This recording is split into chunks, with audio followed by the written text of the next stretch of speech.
How's it going, everyone? This is another one of these news recap streams, and one of us has a certain Haslab product that the other one of us is still waiting on an email for it to ship because the one who doesn't have it, uh, backed on the last day. So yeah, here it is, May 3rd. We're just going to go over all the stuff from the past couple weeks of April. Not really a lot of stuff the past couple days. There's a few like add-on things that popped up recently, but other than that, like this is all news from the past couple of weeks. So that way we could get a head start on some things and not be so far behind the next time we do this, which will probably be again in about 2 weeks. So I think this will be like a bi-weekly thing that we do. Yeah. So start things off, Alan. Tell everyone where you can find you and what'd you get this week or the past couple weeks. Also, hello, Daniel. Oh, hey, Daniel. Let's see. You guys can find me at Werewolf Finder and for my toy reviews and Werewolf Finder Gaming. Here, both here on YouTube, where we're playing through the Transformers games. We had to take a little break because we had some home construction going on, but that's done, and we'll be back tomorrow. Awesome. And what we got this week? What did we get since the last time? I don't think anything yet. I mean, I got one thing. It's a big thing. But I think that's the only thing I've gotten in the like the past 2 weeks because I was waiting for all my my Power of the Prime stuff to ship, and they haven't shipped yet. They keep getting pushed back, man. You mean that line from 8 years ago? Huh? That line from 8 years ago? Oh, not Power of the Primes. Oh god, Age of the Primes. Age of the Primes. Like, I have all of Wave 1 pre-ordered through Big Bad Toy Store, and a lot of it was supposed to ship last month, but it all got pushed back, and I'm just sitting here waiting for it to give me the notification of, like, it's fixing to charge me. But no. But I think I made up for it because, yeah, as he mentioned, I did get the Haslab Omega Prime in, which for me, as someone who owns the OG, and has owned the OG since I've owned the OG Prime. And when I used to do a lot of toy reviews, someone actually sent me their old Ultra Magnus. Oh wow. Yeah. And but this was like back in like 2009, 2010, so it was like it wasn't that too expensive. And not to mention his version was like the chrome was already starting to wear off like completely. The chrome chest piece flops a little bit. But it was complete. It works. But now that all the I didn't realize just how much the white plastic has yellowed until I got the new one in and just saw like it's like you didn't realize your stuff was dirty until you saw a clean version. I was like, oh shit. Yeah, it's like seeing an old school Jetfire, and they say, "Oh yeah, it's fine," and then you look at it, and it looks like it's been a smoker's house for 20 years. Yep, I think it's also because I've had it for so long. I didn't see the gradual yellowification of it until I saw what color it's supposed to be. Mm-hmm. And a little pride here, mine still has its rubber tires. Well, we are going to discuss that, Daniel. What is it? The QC issue. Well, yeah. It's not QC, and thanks to Dr. Lockdown for pointing this out in one of his shorts. There's a difference between build quality and QC. This is probably the former, along with a design flaw, but we will get into that. Yeah. Yeah. The original, rubber tires. Yeah. My original Prime and so my original Omega Prime still has all of his rubber tires and everything. I'm not going to jinx it by checking it because I know, like... Yeah, if you try pulling them off the wheel, they're just going to disintegrate. Yeah. That's what's happening to my MP10 right now, is the tires are cracked. So what I think the advantage I have is that I bought this I've been living in Louisiana since 92. And the humidity down here is flipping always like at 30%. It never goes any. I think the lowest I ever got was like maybe 15 ever since I've been down here. And I think that might have worked to the advantage of keeping the tires somewhat there. Yeah. Because like the whole problem with them cracking is drying out. So yeah, maybe and that's a big problem where I'm at because we've had a lot of dust storms the past couple of weeks. yeah. So it might be a localization thing where thanks to the moisture in the air, I was able to keep my tires. So like even when like what's his name? The God, was it one of the designers, I'm guessing, when he busted out his original Omega Prime? And then I think it was Evan. Evan? Yeah, him. It was Mark or Evan, Yeah. one of the two. Yeah, when Evan busted out his Omega Prime and he said, "Yeah, mine's missing the tires." I'm still kind of like, "Really? You're missing your tires?" And like I thought the tires being cracking was a rare issue. I didn't realize it was like a majority issue. So I was like, "Huh. All right." Yeah. I do kind of dig that, and when you look, when you take a step back and look at it, when you get Haslab Omega Prime is technically 4 figures. Yeah. Which I thought was kind of cool. It's a box set, not a single figure. Well, I mean, you're already getting 3 anyways, and then the combined mode is technically, yes, a new figure. Yeah. I'm saying like out of the box, you get 4. You get Optimus, Ultra Oh, Magnus. yeah. I forgot about Cerebros. Yeah, and Cerebos. Because even though he's a headmaster, he's still technically a figure. And yeah, 5 if you want to include Omega Prime, because he is a differently named character. Which I think we were talking about this in the chat, where I find it funny that with this one Haslab release, by named characters, it caught up RID with like Armada and Cybertron and figure count. Yeah. I mean, we still need a Gigatron, but hopefully that's something we see in the next year or two. That would be really cool. I think that might be the next one, because like they kind of did the same thing with Victory Saber. I hope it's not a Haslab, because then what would you do about Galvatron or? I can easily see it being a not a commander class, because all those are being used for the combiners, but I can easily see it being a leader. Yeah, but it'd be kind of small unless they use them as a Titan with all the modes and make them just as big as Omega Prime. Yeah, because we don't obviously. We don't know what the Titan class is for 2026. It could be Gigatron. Possibly. Anyway, that'd be a great one to do. Either that or even Beast Wars second Galvatron. Yeah. But let's because we have that's going to be a separate let's move on, because that's a completely separate part of the podcast. Yeah. So while we're here, why don't you tell us if there's any of the issues on your Prime and Magnus? Like, is there any yellowing on Magnus's arm panels? No. At least on my copy, on the arm panels and him, like I have him in hand, like there's his legs. The only issue I had with him, let's see if I can pop this open again, is that taking the combined chest off. Oh no, it's weird. So my only issue with it is that when you turn his legs into the Omega Prime feet mode, the panel that comes down to basically form the foot lock, right? Mm-hmm. Actually, hold on. Let me try to see if I can get this camera up and running really quick while I'm trying to describe this. There's a stress mark, but as of right now, that is the only issue I've found on Ultra Magnus. There's no yellowing. There's no other problems whatsoever. No, blue boats just fell. Let's see if I can get this webcam up and running. And while we're doing that, Daniel says, "Hey, I know I'm about to post when or not it proteins to the new proteins. Oh, pertains. Protein to the news, but apparently Toys R Us is reportedly going to be having a movie for 2027. I don't know how to feel about it. I'm guessing the movie is going to be about its downfall.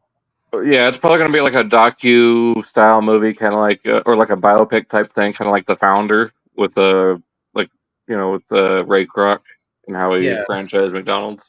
It's probably going to be Yeah. similar to that. I was thinking the exact same thing, or probably just how it got founded. Or like, what is it, Jobs or the Social Network? Yeah, exactly. It could be, and it also could be a case of like it could be just like the whole kid and caboodle, where it from the rise and falls of it. Yeah. Let's see. Is my camera? No settings. I think I gotta actually camera. Android webcam. There we go. Hey. Okay. So, yeah, Optimus Prime's right here. I was kind of goofing off with some blast effects. Well, what's cool is you can actually pull those missiles out, and if you have the base part of those blast effects.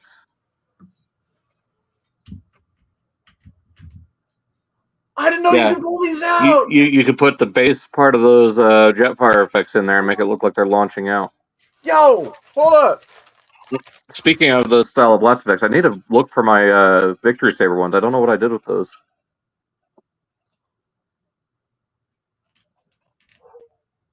There you go. Oh, that's so fucking cool. I didn't even realize you can pull the missiles out. Oh no, and let me pick up Blast Bolts because he's like way down here. No, buddy, no. Also, while you're on camera, then now's a good time to check the Optimus Prime chest to see if you've got that issue. Yeah, but here, let me show what I was talking about because I also have the display stands over here. Actually, no, hold on. You can stay right there. Okay, so what I'm talking about is underneath this foot panel, right? Mm-hmm. So I got to kind of. You got that one stress mark right there. Ooh. But it looks like it's part of the combine mode foot, or just his foot in general. But it doesn't look like there's any other stress marks on it. Well, if there's no other issue with that, I mean, it's a simple fix with a hairdryer. Yeah. Yeah, there's nothing else on the back. And let me look at the Prime shirt. Let's see if there's any cracks.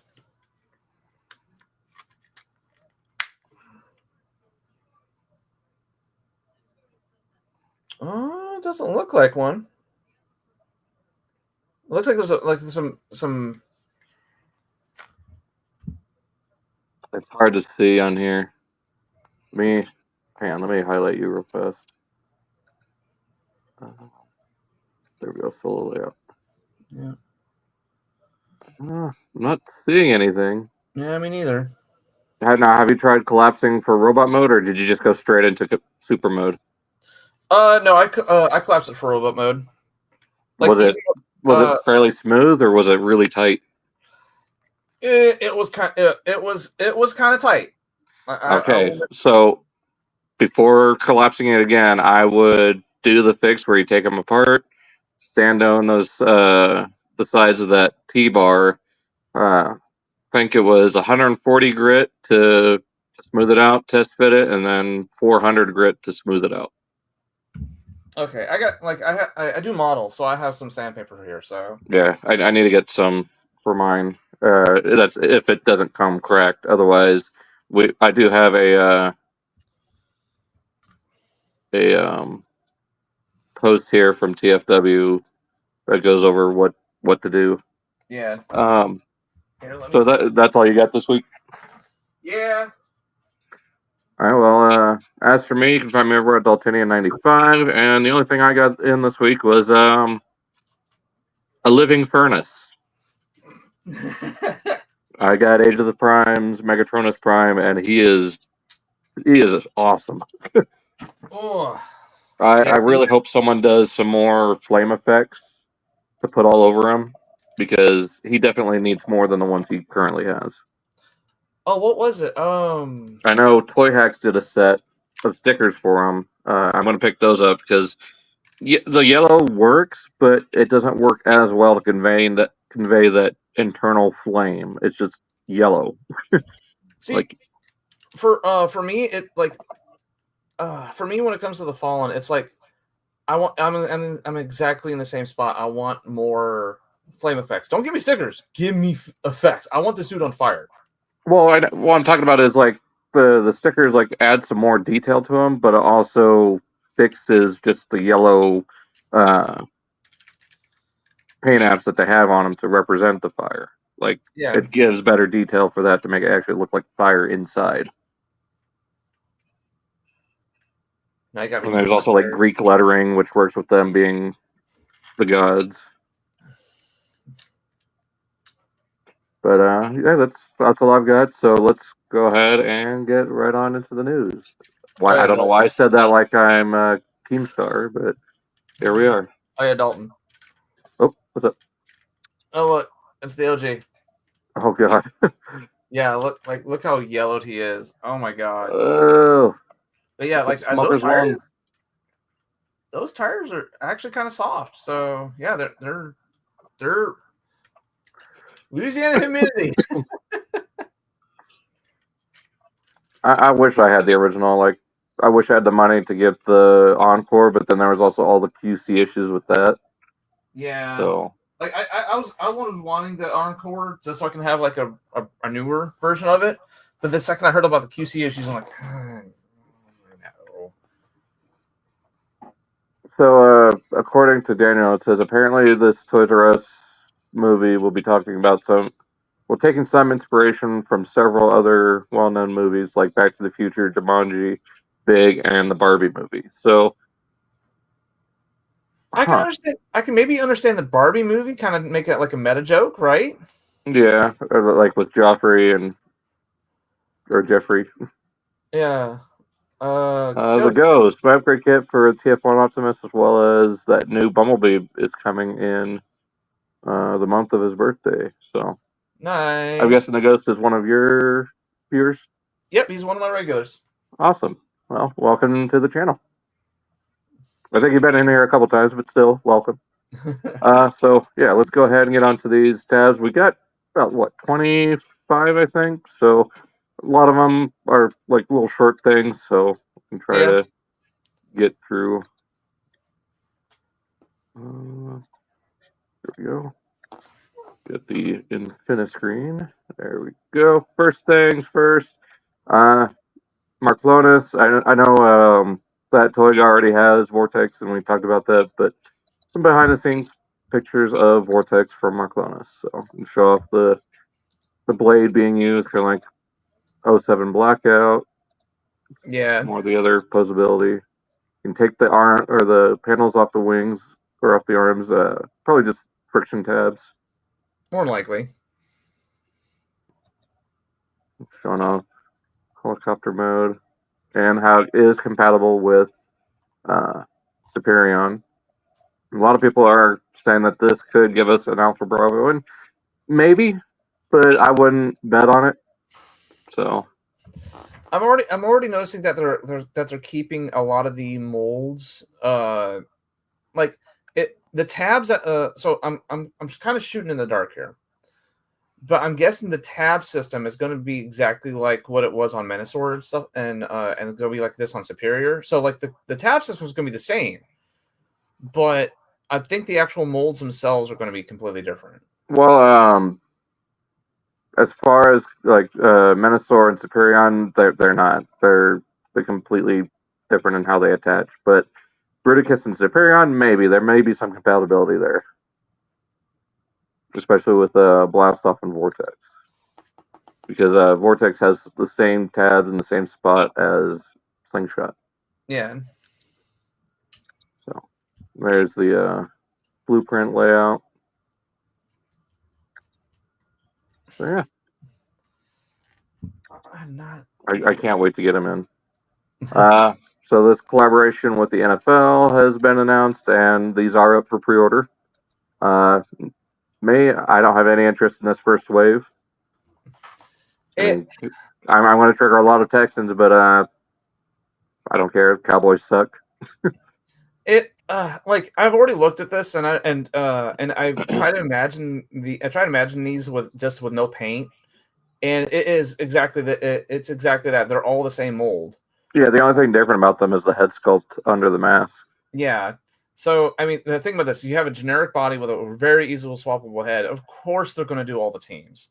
Yeah, wasn't there 32 teams in the NFL. Yeah, and I already commented on several different other posts where people are like, "Oh, I wish they did this team first." I'm like, guys, they're obviously going to do them all. Just be patient. And I don't like I don't watch the NFL, and I'm not much of a sports guy. Like okay, this is one of those where if you're a sports guy and you're like and you're one of the few cross section people where you're super into football and you love Transformers, I'm happy for you. You're probably going to buy a bunch of these. I'm sorry for your wallet, but for me, yeah.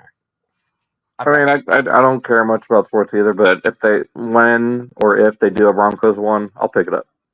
Now that's right. Yeah, I kind of have to do the same thing for if they do one for flipping Dolphins. I might have to pick it up. But going through their names, we got was it Star Blitz, I think, for the Dallas Cowboys, and then Tundra Prime because Green Bay is goddamn cold. I was like, okay, I like that name. This is the worst named one, KC-59. I mean, they're trying to go with the B-127 naming system, but it just doesn't work. That one's so lazy, though. I do like how they have like the little black mark, or what would be the little black markings under their eyes. Like for the eyes. And then Steel Smash, who looks a lot like Jackpot. I mean, they just did Jackpot, so it's probably the same colors. So. He's got sunglasses on. Yeah, and these are deluxe price, so $25.99 each. Yeah. So, and yeah, this is the listing thing. They are up on Amazon. So just keep an eye out for whatever team you support. Yeah, we already kind of talked about this. Confirmation emails are going out. I didn't get one. Did you even get one to confirm that your mailing address was correct? Not a confirmed mailing address was correct. It just said, "Hey, yeah, your box is on the way." That's all I got. Yeah, so U.S. and Canada, they started shipping out late April. I'll probably get mine here in the next week or two. I didn't like how they said the original ETA was supposed to be a Tuesday and it dropped off on the Saturday before. Yeah. Of course, while I was at work. Unfortunately for the EU and the UK, it's going to be early July. So hopefully by then you guys might get the repaired copy. Yeah. Oof. So this is something I'm looking forward to because unfortunately I'm not going to be able to make it to BotCon this year due to financial reasons. But I am planning on going to TFCon Chicago, and Charlie Adler has been the first guest announced. Was Charlie Adler the Starscream voice of the movies? Yep. Oh, okay. And, of course, G1 Silverbolt and Trigger Happy. Also Vorath, which I believe that was Mindwipe's headmaster. Oh, wait. Is Charlie Adler... is he who I think he is? He's Cow and Chicken. Yes! Also, if you're a SWAT Cats fan, he's T-Bone. Really? Yep. So I'm going to take my SWAT Cats DVD, have him sign that, and over the summer I'm going to get a primed Red Wing and paint it up as the Turbo Cat. See, like, I came across his TikToks, and I just call him Buff Grandpa because every time I come across his TikToks, it's him doing cow and chicken voices over his workout routine. Oh, yeah, doing all of his different voices. Like, I sometimes hear him do his Buster Bunny voice. Yeah. Like, you did not expect that voice to come out of that dude. And no. Like, what? Voice actors, my dude, like, they can surprise you. Mm-hmm. So, yeah, looking forward to that. Hopefully we get some more guest announcements soon. It'd be awesome if they got Jim Cummings to go again, since they got him for TFCon LA. A little bit of a third-party thing. So New Age, they're doing their clamp down because I mean they live off their Legend Scale repaints. And it was just an obvious one too. So yeah. I think they're calling him Vice, as in like Vice City, I guess. And let me hide this. For Spin Out, they're calling him Cole. I don't know where it comes from, but I know a lot of people would be interested in this because he technically is the first Transformer. Yep. He's the one who technically started it all. Mm-hmm. And these legend scale figures they look really good. It's just, unfortunately, as much as it would save on space, it's just they're too expensive for me, even at this scale.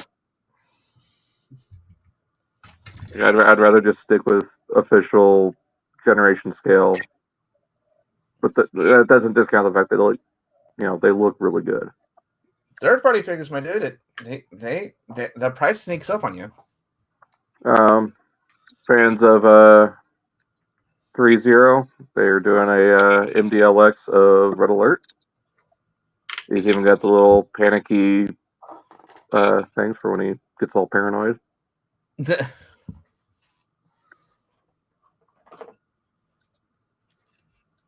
I love stylized takes like this. I would love to see it come back after, I don't know, maybe next year or two after they finish a lot of the mainline stuff. Yeah. Let's go back to that universe generation style that they started back in 08, 09. Oh, yeah. Like, I love that Sideswipe / Sunstreaker mold. That's my Sunstreaker that I have on my generation self. I haven't changed it. Sad news. The artist from the G1 box art, David Steinkoffer, I hope I'm pronouncing that right, has unfortunately passed away. What did he pass away of? Just age? I'm not sure. I don't think it says here. It just says that he passed away. That still sucks, though. Yeah.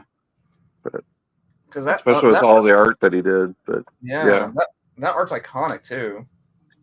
So yeah, may you rest in peace.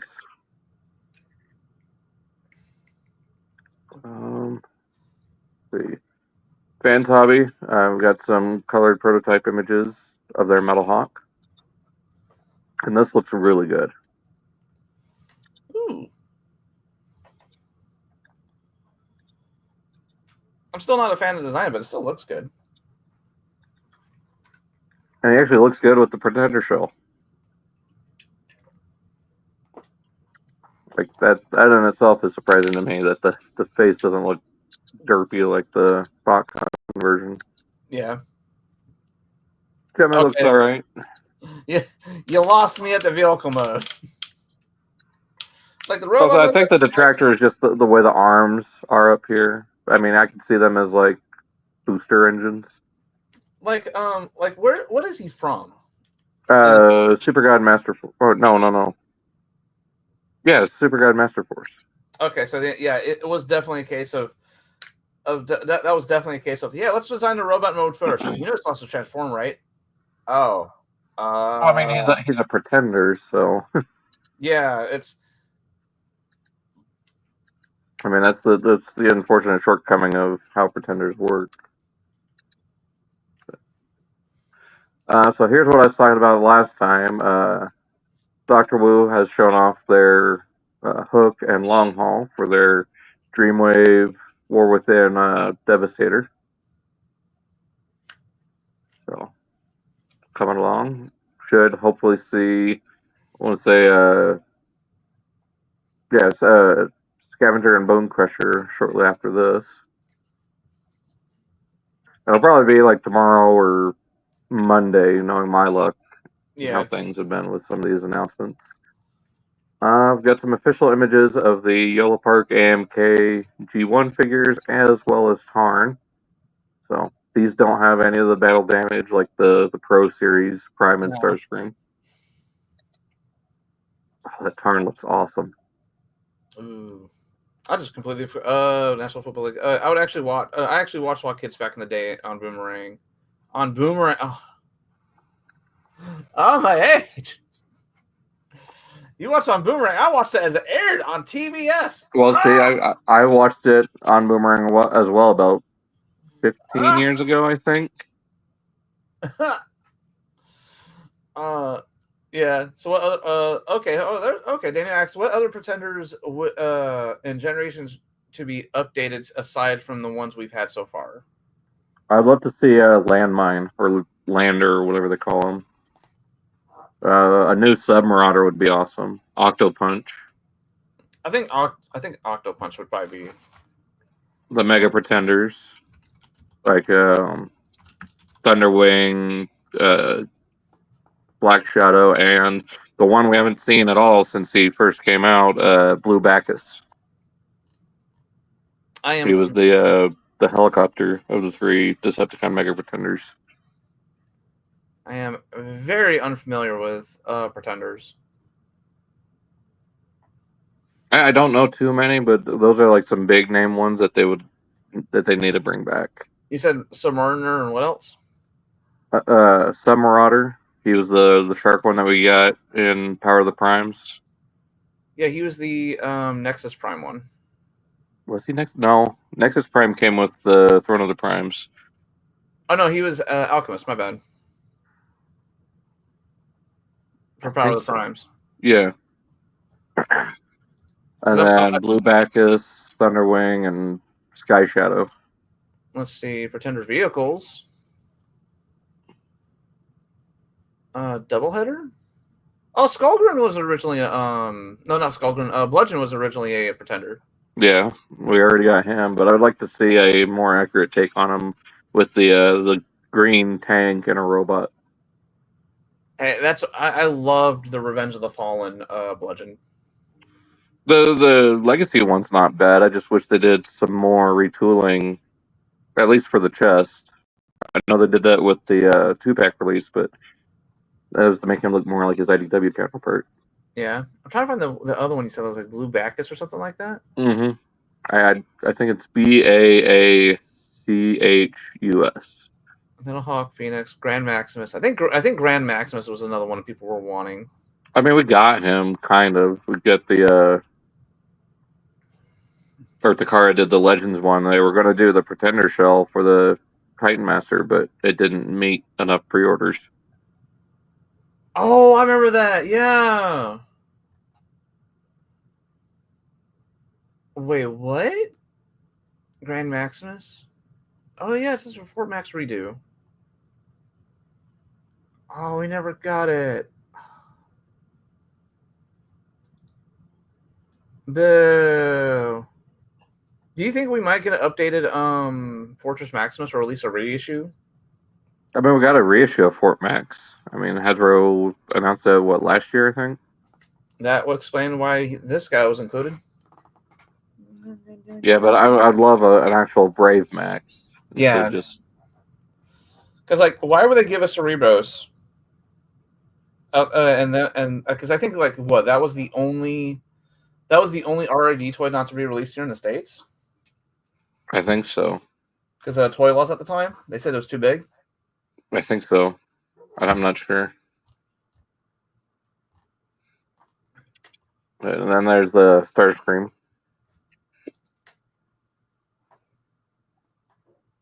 Starscream looks really good. It almost looks like the MP. Yeah, that's exactly what I was just thinking. All the images they gave us was just those 4. Moving on to Skyhammer. This. So I don't know if you're getting any of these or not, but this is the Wild King toy line for Takara. Oh, is the new updated the news that just dropped yesterday on here too? Which news? They released more figures. Oh, the new characters. Yeah. Yeah, I think it's on here. Okay. Like I'll kind of condense my thoughts into just this tab. Because after seeing these and then after seeing the new figures that they just showed off the other day, like I think like as of this recording, I think it was posted on the 1st. Today's the 3rd. It shows that they are pulling the Japanese toy marketing thing of it, where the first wave is that's it. It's the first wave. Japan likes making an expansion onto things, where as soon as you think like, oh, that's it. Nope. That's just the base. That's just the starter kit. Yep. Probably by the time they get tip of the iceberg. Yeah, this is a tip of the iceberg. How many times? We're gonna look at Power Rangers as a good example. All right. How many times have we gone? Oh yeah, that Megazord looks cool. And 40 something odd episodes later, when the show was about to end, they got this giant 20 Zord combination that weighs 20 pounds as a toy. Oh yeah, right. like the one that comes to mind is was it Tokuger? All the trains that combine into this gigantic, like impossible to move combined mode that doesn't make any sense. Like if you try to wrap your brain around it, you're on the cross-eyed with a stroke. Or how about the what was it? The King Oger, literal 20 Zord Megazord combination. Yeah, and I mean it's 20 Zord, but you have to flub the numbers a little bit, because some of them are literally just decoration. But that thing is like that tall, is huge. Because hold on, let me. Speaking of huge, there's the Prime compared to the 86 Prime. Dang! But then again, like they're hollow enough. Oh yeah, these are very simple engineered. Yeah. Especially, it kind of also reminds me of was it the Mugen? I can't remember what it's called. Yeah. It was a Bandai toy line. It was like Mugen something. Like very simple little cubes that turn into the vehicles or animals. Yeah. And they can just combine together as little blocks. Now, so here's knowing how Japan likes to market these types of toys, I think later down the road we are going to get another body. Oh yeah, I mean they'll probably do Starscream and Bumblebee next. A body that's just for them. Like it's not and we might get a new character, or we might get someone that's more beast oriented, if you know what I mean. Oh yeah, Primal and Megatron. Yeah, that either Primal or Megatron, or like the because I know it's like it's supposed to be Optimus and Megatron on these guys' planet. Yeah. But what if we get an actual native from the planet that's not these guys? That's also an original character. Yeah, that'd be cool. And we're in this case they're borrowing the powers when he unlocks their true powers, and we actually get like a really cool super combination, you know. Mm-hmm. And then he's able to break apart and make these guys even bigger.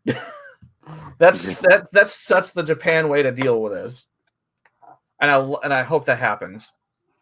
Showing them off with some other weapons and stuff from other toys. Yeah. I do kind of applaud them doing the whole the campaign of the bonus sword and bonus shield, because there's like what 3 different variants: red, blue, and yellow.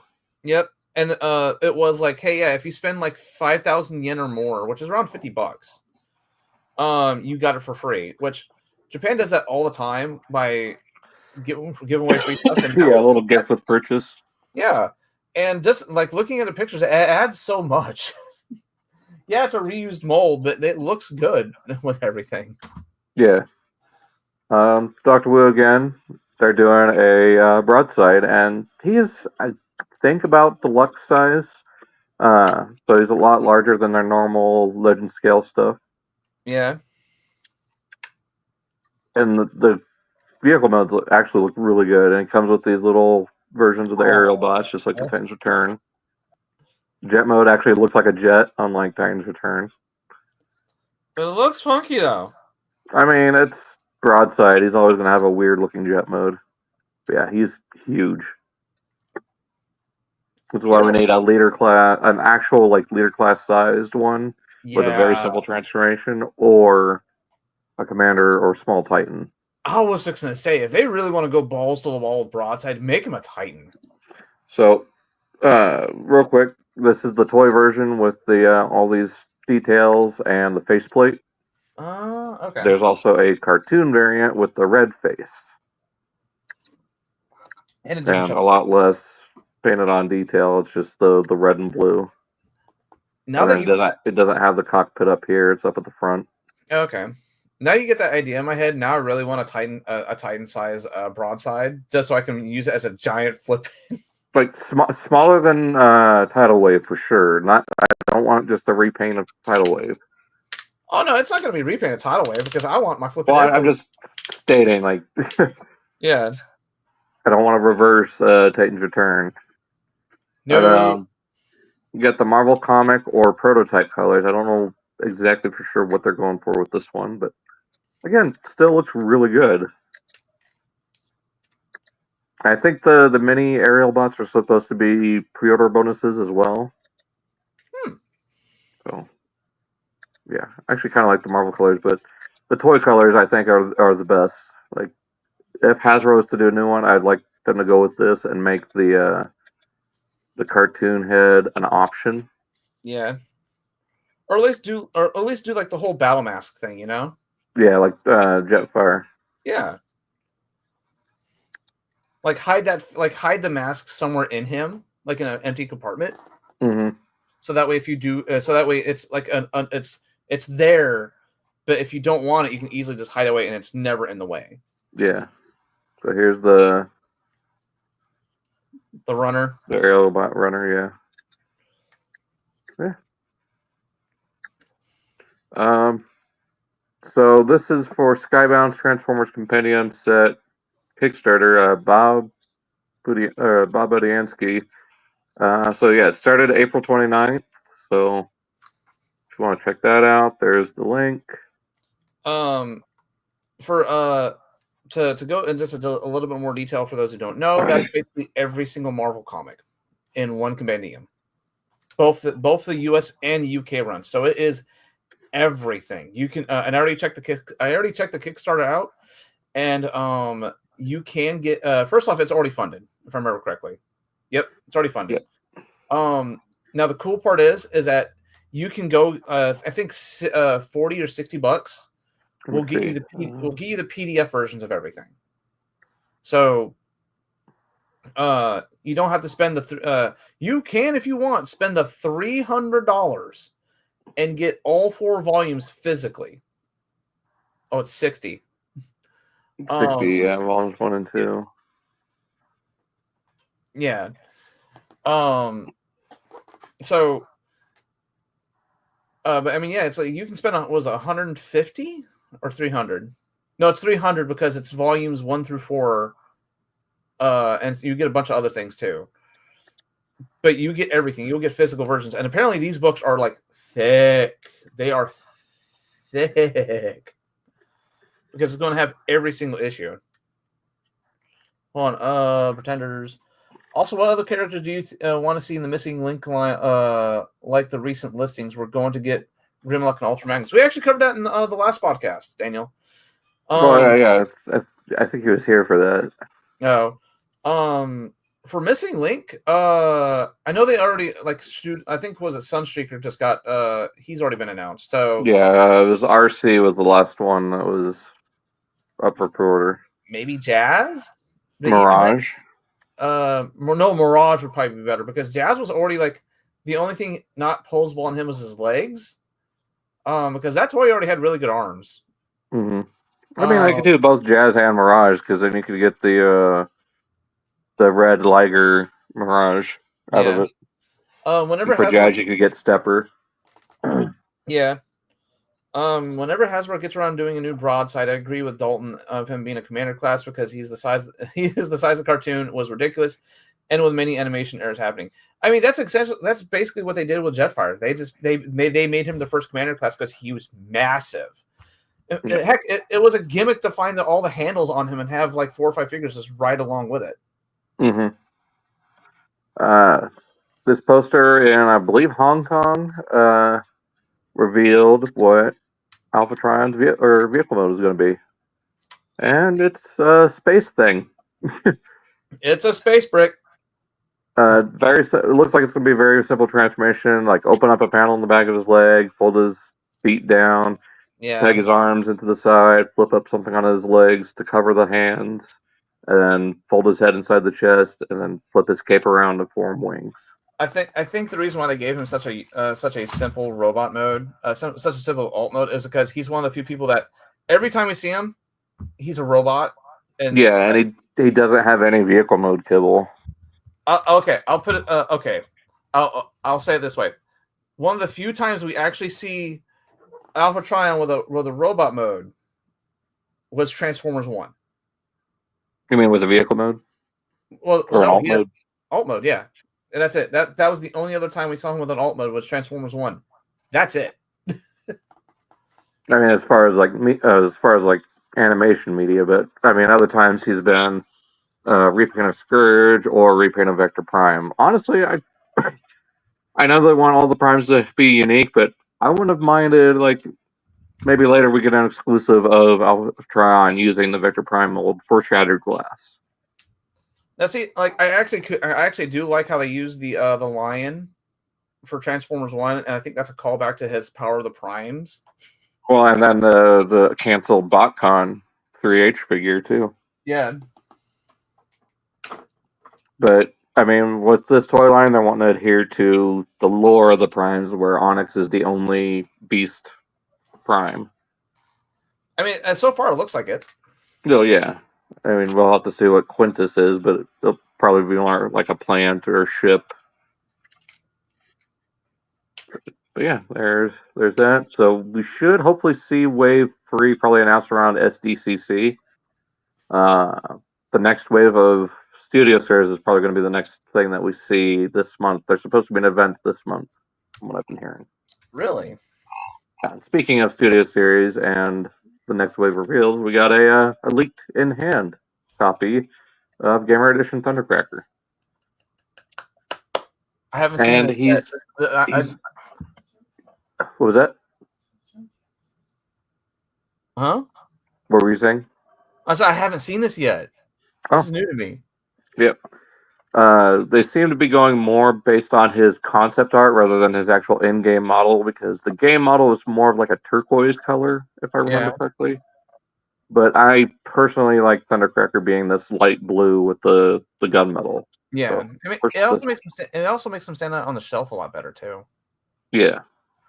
I do wish he came with a different weapon instead of the Neutron Assault Rifle again. I wish he came with the X-16 Scrapmaker. Like, that's what I think of when I think of Thundercracker. Yeah. But hopefully we do see more Gamer Edition stuff for War for Cybertron, because we're not seeing anything next year. I mean, it makes sense with it being the 40th anniversary of 86. So yeah, it's going to kind of take over everything. So it's we just got to get through that first, and then we'll get our cool stuff afterwards. Just let Hasbro and the G1ers get it out of their system and be like, okay. Hey, I want 86 stuff too. I want to finish the movie stuff. Well, it's not just that, but like I grew up more on the 86 movie than I did on the actual series. So it's just trust me, I love that stuff. That's the reason why I changed my mind and I started collecting the 86 movie stuff again. It's just when it's done and over with, I want it to kind of stay there. You know what I mean? Don't be like, yeah, this is the last time we're going to do 86 stuff. And then, like, not even a year later, well, apparently, you know, I don't want them to go back on the word. Yeah. Daniel, with Onyx Prime, because we only get 3 leader class molds this year, and he's a Wave 2/3 release. So that's why he's being released in October, is because he's that bridging the gap character, but they just don't want to release him right away with Wave 2. Yeah. So he will be coming out later in the year. So that's why they're going with that. I didn't even realize he was being Yeah, that's why we haven't seen pre-orders for him yet. Yeah. I haven't seen pre-orders I haven't heard any news about him being announced yet. So it's like, huh. There it is. This is the one I was talking about. Yeah. So they're all about $20 each, and they're on Amazon Japan right now, I believe. That's also not bad considering how big they are too. Like they're like about like that big, the size of a deluxe. Yeah, old Scout, current deluxe size. Yeah. Yeah. But you have Ignite Leo, which I mean, you can't do a Japanese Transformers toy line without a lion. So now, see that this is the one thing I like. What you can definitely tell when Japan designs something, because this whole toy line is a case of buy what you want, and that's more than fine, but you do get more bonuses if you collect them all, type of thing. And I love that. So if you want to just buy just the Lion and like Optimus Prime and like one other thing, that's cool. That's fine. That's it. That's all you have to do. You're not missing out on that much stuff. Yeah. But of course it does the whole thing like, go back when you missed it. You went over it. But yeah, if you collect them all, you can do cool stuff like this. Because one of the new characters can peg onto the back and now includes a chest option to have 5 elements attached to him. Yeah. And that's why and the second I saw this, I went, they're building up to something bigger. If they're already, oh yeah, this is like a whole like Super Sentai, God type thing. This is the equivalent in Super Sentai / Power Rangers when they get their first like power up for the Megazord, not the like the combination with the 6th Ranger where it becomes like a super power up. No, we're talking about like this is the first. Hey, this is the potential of what this toy line can do type of power up. I mean, it makes me think of like the only Power Rangers I remember watching as a kid was Ninja Storm, when the Green Ranger came in with his helicopter Zord and attached to the main Megazord. Yep. Or this is that's a perfect example, because even though he could do his own thing and eventually turn into the Ultra Zord. I actually got the Ultra Zord down there, by the way. It's perfectly fine. You don't want to make the Ultra Zord conversation? Cool. He has a good toy on his own. But I really so we're doing dinosaurs, we're doing beasts. What's after this? Because this, like I said, this is just the base set. This is just the first. This is just the what's initially coming out. What's coming out after this? It'll be this makes me excited to see what other things they're going to do to this toy line. I mean, with the name Wild King I think they're just going to be just beasts and dinosaurs. I mean, think about, but you can do nothing but dinosaurs. You can do nothing but big cats. You can do nothing but big animals. Yeah, we have a elephant, but we have plenty other bigger animals out there. I'm sure they're going to probably do as much as they can, if not everything. What if they have a curveball and we get bugs? I mean, that's part of everything. Yeah. But Spiritron or Spirituan, I don't know. Yeah, he's a Spinosaurus. Spinosaurus, yeah. Combined with Megatron and Unite Leo, then you got the whole combination there. Yeah. Drill No Horn, which he looks very much like Stranglehold, the Pretender. Yeah. I see it. And you got the pickaxe and then the drill for the Rhino. So combined mode, you can see the thumb there and the fingers. I love how go back one page, right? I love how even though yes we know it's just the robot mode all squunched up, is this is the perfect alt mode for it to this fits. Yeah, this really does fit. I don't see mostly a robot mode. I see a Rhino. Yeah. You shut off there, then again, same combination picture. And we got a Thunderbeak. Yeah. Which a lot of people are saying is very Mayan coded, just due to the colors, the gold and the turquoise. Yeah. He's the exciting part of for me he was the exciting part of this news. Yeah, because of the piece here. Yeah, the expansion piece essentially, yeah. And the second I saw that, I was like, okay, yeah, he's another figure, but he's showing the direction that they want to move with these with this line. And as a fan of Super Sentai myself, I can see where they're going, and it makes me even more excited. That's why it makes me think they're already working on a third body. They're working on maybe a core body for these guys. Yeah, I could see being like a dragon or something. Yeah, and make him a dragon, but instead of having only 5 of these guys attached to him, maybe he can have 7 or 8. Have 2 of them make 2 form arms, 2 form wings, actual big legit wings. 1 plugs into the tail, 2 you see where I'm going with this, right? Yeah, I mean ultimate combination. Yeah, an ultimate combination. and I can eventually see them instead of it just being like an actual full circle on the chest. So it makes me like a sun type yeah, thing. yeah, exactly. So it makes me super excited where this is going, and I just can't wait to see That line looks so cool. yeah. Oh yeah, they did good. Like they're like I think the first wave was them exactly like okay, we got the concept down. Now let's actually try to. Now we're finding our groove. Yeah. Gotta love it when new Transformer designs find their groove. All right, so here we get into the QC issues that is plaguing Omega Prime. So first, start out with this image here. You get these little cracks forming on the abdomen. There. Yep, that's why we checked mine live. Same picture there.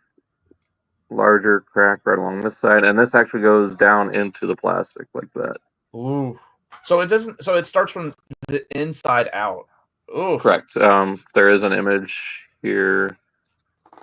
And then this right here, a lot of people are thinking that's glue. No, that is the lubricant for the slider joint, just seeping through the crack. Ugh. But yeah, here's the internal mechanism, which is why I said you should probably take yours apart and sand it down.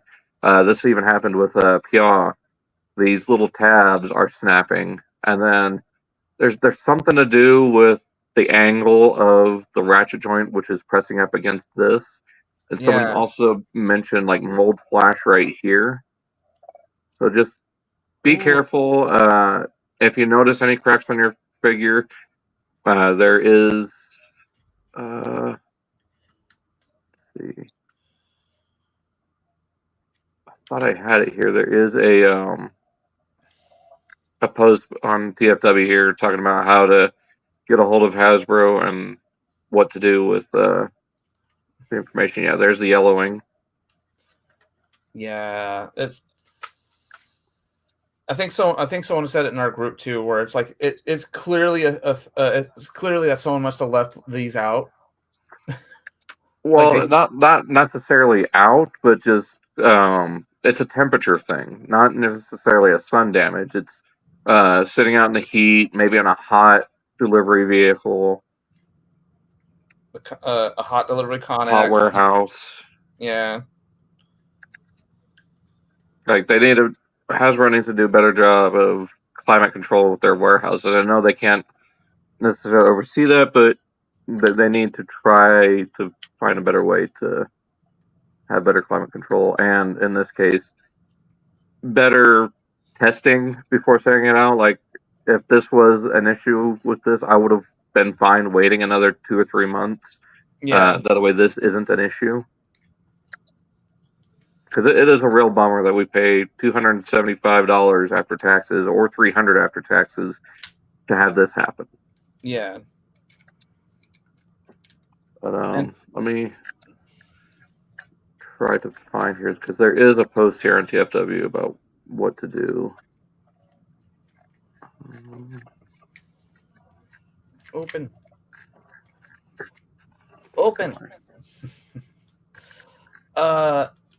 Literally the only thing Studio Series I've been getting is only 86 figures. Oh no, yeah, that's another reason why they've been doing the whole 86 figure line, is because it's been popping off. The only downside about it is that we're blowing through that cast really fast. That's the only downside about it. Should be. Oh, damn, my keyboard's over there. There's I'll have to find it, but it's basically you contact Hasbro customer care, send them the stamp on the box, find the product stamp on the figure, take pictures documenting the damage on the chest and on Ultra Magnus, and then they'll give you a shipping label, pack everything back up, take it to the post office, and return it. They should get you a replacement by the end of June. Yep. I mean, that's pretty much it. Like I said, I'll try to find the article. But moving on from that, Toys R Us. Again? Yep. Well, I mean, he's actually getting these from Hasbro. Like, that is an actual packager. So Yeah. these are sponsored, I guess. But he does have Sideways. And this just gets me more excited for getting my copy. Okay, so does he confirm the? I know he does have it, right? He does have the faction gimmicks the faction swapping gimmick, but how does it work on that toy? I haven't seen. I think he's got a review of it. I want to say it works like the original. Maybe it's a push, like it pushes in and these flip out, like just through mechanical, non-spring loaded. But Yeah. then you have to close it back up. I'm not sure. No, because there's that peg there. So I don't know. Hmm. I mean, it could Yeah, just be there's the manual switch. Decepticon symbol there. Yeah, it could just be manual switch where you just flip it. Or it could even be like a little wheel hidden inside of the arm here. Yeah. Nice size deluxe too. I do hope we get the gray repaint, the noise maze mass production type. Yeah. Like even like the OG figure was already really good. Was like his size like he collapses really well. Yeah, His so there's the sweet mold. yeah. Like he was already So really good. So it's just like just giving him some a little bit more articulation. Oh yeah, he's actually he's a bigger. little bit taller too. Yeah, he's about half a head taller. And yeah, it does kind of suck he's missing the green paint apps on the wing, but it's not the end of the world. Oh no, toy hacks. Yeah. There's Excellion. Now with his copy, he said with the Excellion that the toes were really loose, so he kept falling forward. Well, I mean, he's even said like even in the Constructicon videos, he said he's being sent early production samples. So Yeah. everything he reviews, we have to take a little bit of a grain of salt because they could be fixed by the time they actually come out. Of course, there is Excellion. I can't wait for Excellion, but I am going to paint those hands metal. I'm just so happy that Energon, like not just Energon, but okay, actually no, Energon needs more love. It's Cybertron. No, like Energon needs more love. We only have two figures. RID, Armada, and Cybertron have more figures than Energon right now.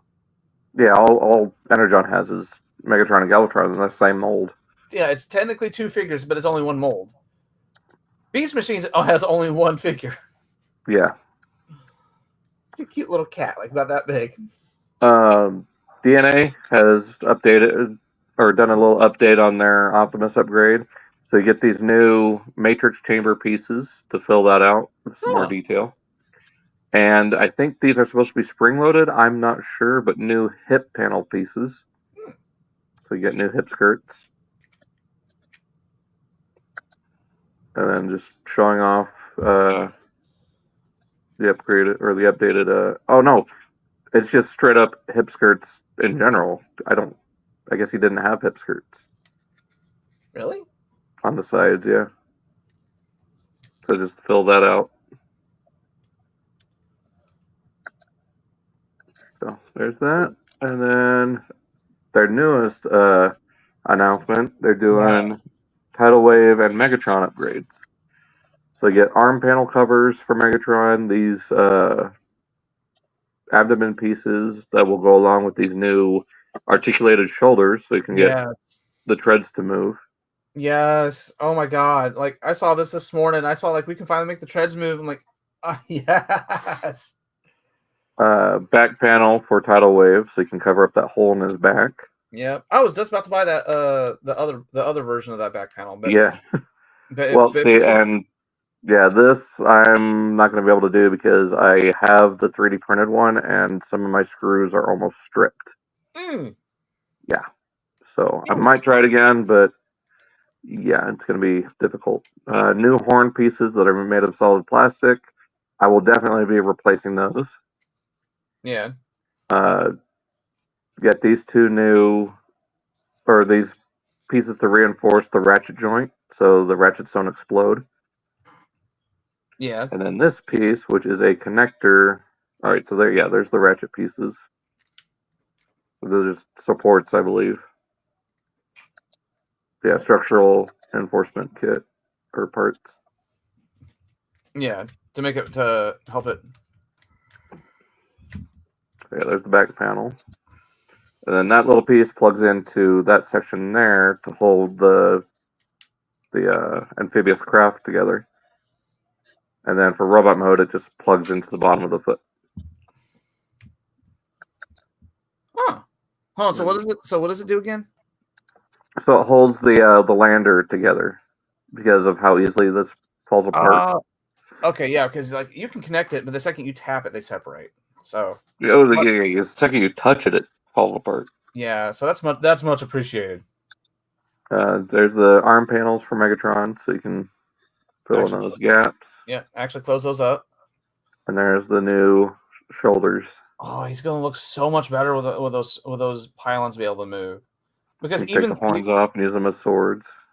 What was it? Even Thew kind of pointed that out in his initial review. Was that when the OG toy has better articulation than you do, you did something wrong. Yeah, I like the new horns a lot better. Yeah, I like the angular and sharp. And how everything fits together with that new joint part there. Yeah, because there's that what was it? That hip that waist joint does the same thing. So yeah. Mm-hmm. There's the Galvatron pieces. Same thing with Galvatron colors. Yeah, and it's going to be a separate release. It's just the Galvatron parts. So it'll just be these. And we have more from Toy Hex that we'll be going over here in just a couple minutes. Hallmark ornaments. You get a Camaro Bumblebee and Megatron. Yeah, they're fine. Yeah, Megatron just doesn't have his fusion cannon. Yeah, I mean the way he's posed, the way it's posed. Yeah, I think, but that's supposed to be a tree ornament.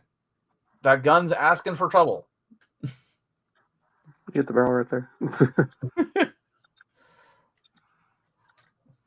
But yeah, there's that. And then I don't know if it was real or not. I did see a post on X of a Xbox 360 ornament, so I'll probably get that this year too because I got the Xbox last year.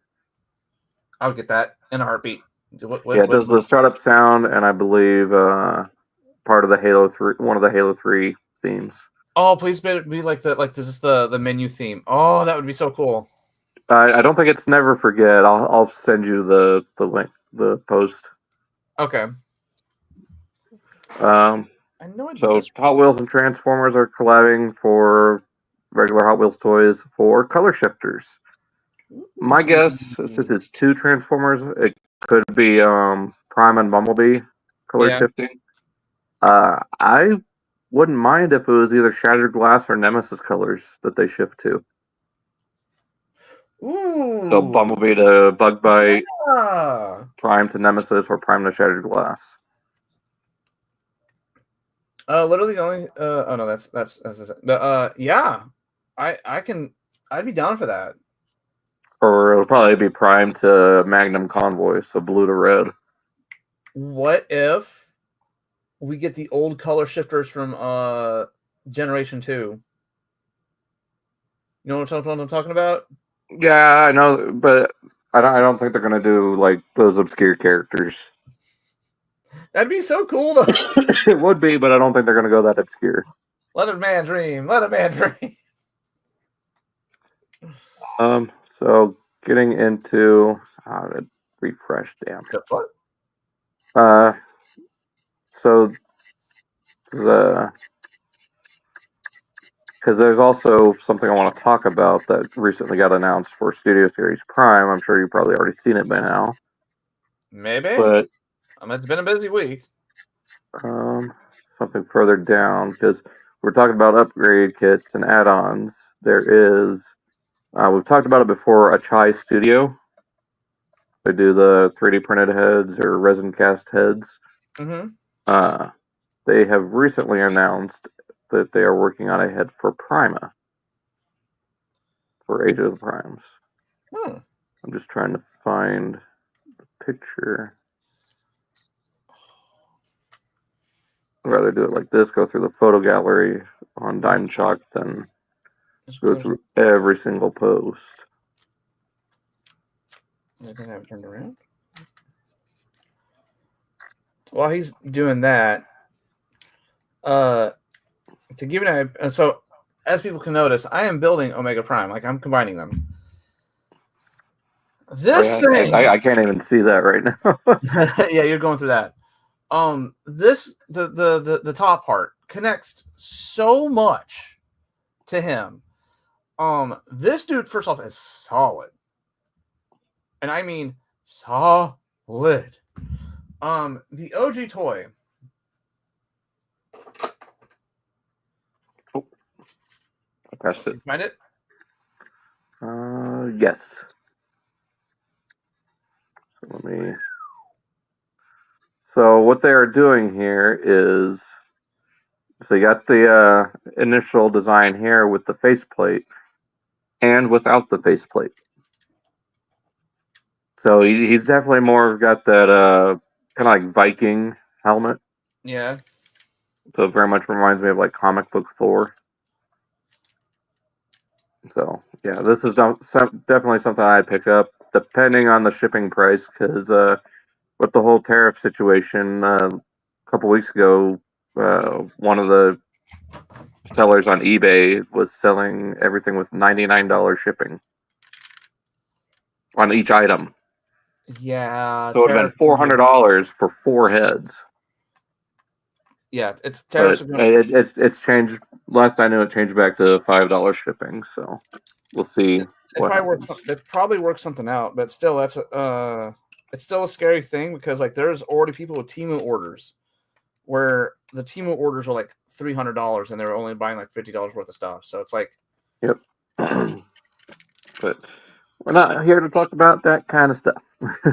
Oh no. I don't like talking politics when it comes to my hobby. Like, I try to keep that in the real world. This is the escape from the real world. I believe this is an exclusive G2 First Aid from X-Transbots. I've also done Groove and Streetwise. I discovered something. I need to make a cleaning today.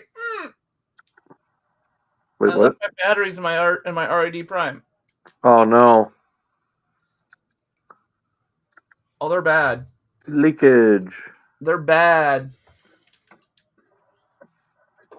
Okay, yeah. so here's the first. Oh no! First of two.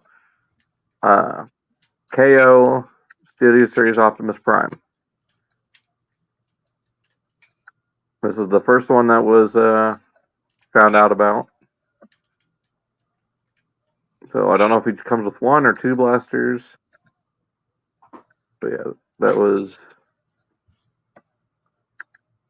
that one. And then there's another one that comes with a lot more stuff.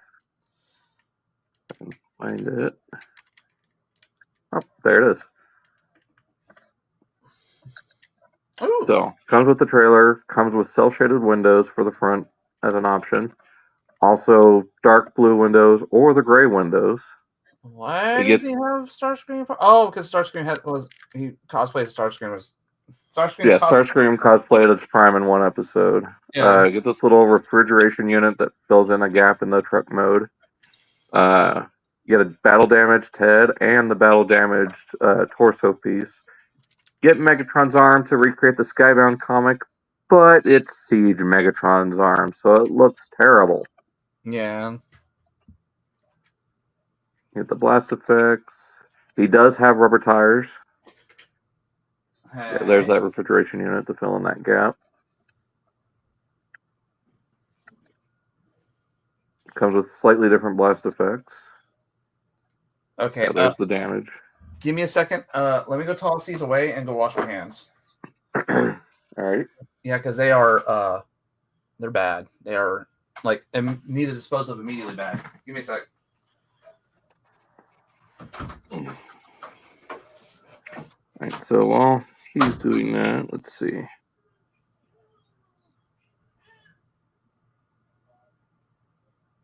Yeah, I guess he already addressed this, Daniel, but Yeah, for next year, it's mostly going to be Studio Series 86 because of the 40th anniversary. There is the Nemesis Prime from the last night, as well as Barricade, and then a couple of like Devastation figures, and then of course the TF1 Orion packs. That'll be the A-level assortment for next year. But I'm honestly fine with that because I don't really get live action stuff. So I know there's a lot of live action fans that want more, but I'm happy with what's getting put out. So take that for what you will. So when I get into more Bay era stuff, there'll be some money saved for me. So I'm sure Bay fans feel the same way about next year, that they'll be saving money, but they want to spend money. It's like, yeah, it's a double-edged sword. But I would just like to see more like Gamer Edition type stuff. Like do more War for Cybertron, do some Fall of Cybertron, especially some of those designs like Prime, Magnus. Give us the Stunicons that we've seen in the games, especially Breakdown. Like he's probably one of my favorite design of the Stunicons. Him and Dead End. Wouldn't mind seeing them try to make an attempt at Bruticus or even the Cybertron aerial bots. Like, all those would be welcome. Yeah, sorry about that. I wanted to wash my hands in case I did get any kind of battery acid on it, and I did not want to start touching my brand new $300 figure with it. You know? Yeah. Oh, hey, Alex. I've arrived. What is it? What will the last night? What do you mean? What do you mean? Only breakdown figure you want? What? I think talk about the FOs or Fall of Cybertron or War for Cybertron breakdown. Oh, that very like kitted out hot rod looking design. Fall of Cybertron Perceptor would be awesome. Yo, yeah. Like there's so many different designs and unused toy designs. What will the last night MMSs be? Just AoE with purple, basically. Basically, maybe more muted colors. Darker. Maybe some battle damage in vehicle mode. Darker, because remember all the promotional material featuring Nemesis Prime had him with a more blackened face with that purple streak running down his side. Yeah, the gray will probably be more of like a gunmetal. The blue will be muted. The red will be muted. Yeah. The big slap mark on his face from Quintessa.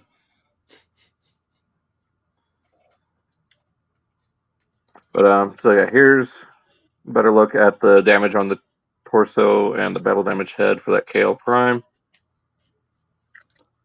The Starscream parts, and it looks like the exhaust pipes are chromed. I didn't notice that till just now. It always tickles me when they always try to recreate this. Mm-hmm.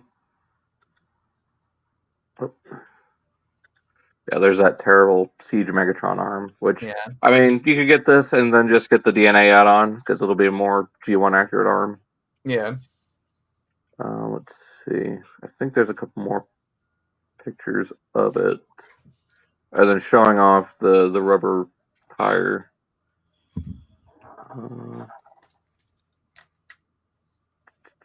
Somewhere up here. No, I don't. Is this it? No, that's something else, I think. What do you guys buy a Marvel repaint of 86 Prime? Like Marvel comic colors? Oh, probably, actually. If they did more Marvel stuff, I'd probably be into it. I need to get the other 4 that were released. Like, I'm still way behind on that. People are starting to get their hands on the Scorponok. I cannot wait for that. What's Scorponok? The Robot Toys MP scaled Scorponok. Oh! Yeah, I really need to get my hands on that. And then Tigertron was recently shown off. Okay, so here, we didn't go really over this, I think. We went over the very small pictures, but here's some up-close pictures of Yellow Park Tarn. You know that I'm so used to Beefy, seeing like the in a mask. good way. Huh? Huh? I'm so used to seeing the mask that when people show me he has an actual face, it always catches me off guard. Right. And he's beefy too, but not like overly beefy like the Flame Toys version. Like this is what I want for Tarn. Yeah. Like even the Legacy one was a little too thin and spindly for my tastes. But yeah, I'm definitely wanting to pick this up, and it'll probably be my main display Tarn. I'll display the other one in vehicle mode.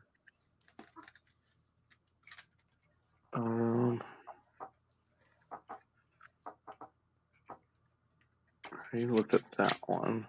Oh, so Studio Cell or basically, I think it's Toy World, or Is that supposed to be Marvel Primus? it's supposed to be Golden Age Primus. I So, like it. like end of season or end of the head map or the rebirth when Cybertron re-enters its Golden Age. Yeah. Still waiting on figures for the other DJD. I'm guessing that's the same people that Tarn are part of. Yeah, so Kaon, the electric chair, Voss, the sniper rifle, Helix. I keep getting them mixed up between Helix and Tesserus. I can't remember which one's which, but one's has a smelting pit in his stomach, and the other has a shredder, like a grinder. And, hold on, if I remember correctly, DJG is the Decepticon Justice Department, right? Division. Okay. Yeah, they go after traitors and people that stray away from the Decepticon cause. Makes sense. All different torture methods until Tarn eventually kills them with his voice. Which, from what I remember, James Roberts said if he were to have any voice lines, it would be Keith David.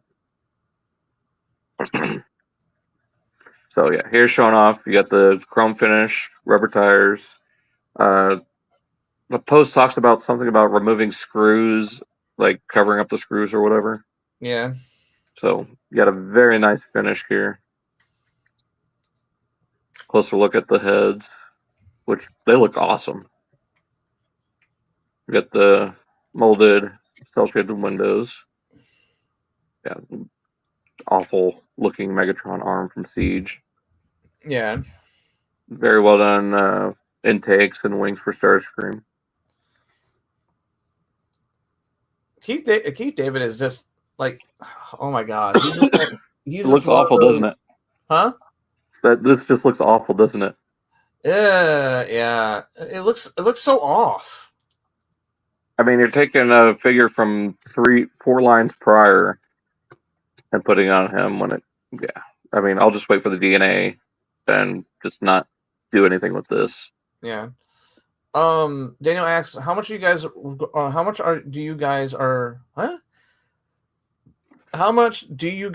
going willing to see the other wave of Studio Series and Age of the Primes Wave 3 being revealed at San Diego Comic-Con this summer or something else completely? Well, Studio Series will be revealed. The next wave of Studio Series will be revealed sometime this month, from what I'm understanding. Age of the Primes will definitely be Comic-Con. Oh, definitely. Because, like, what's a better... Comic-Con will definitely be the place where we finally get, like, an actual, like, yeah, here's Bruticus. Well, no, we won't see all of Bruticus. We'll see the rest of Superion. We won't get to see what Bruticus looks like probably till either 1027 or New York Comic-Con. When they reveal Wave 2 or Year 2. So what I'm guessing is that they won't show us Bruticus, but they'll give us another tease of like, we got Vortex. Now, they'll probably show off Swindle. That's exactly what I'm thinking. So they'll let Superion finish first, and then be like, okay, here's officially Bruticus and what he looks like. Outside from like the packaging stuff, you know? Yeah. And I can't. What was the San Diego Comic-Con set for this year? I can't remember what it was supposed to be. Oh, I can't remember. Oh no, it's the Void Rivals Jetfire with the 2 characters from that. That's right. Master Studio. Hey, welcome to the stream. Welcome to the podcast. Yeah, there's the Starscream again. Aha! But that was me all along. Yeah.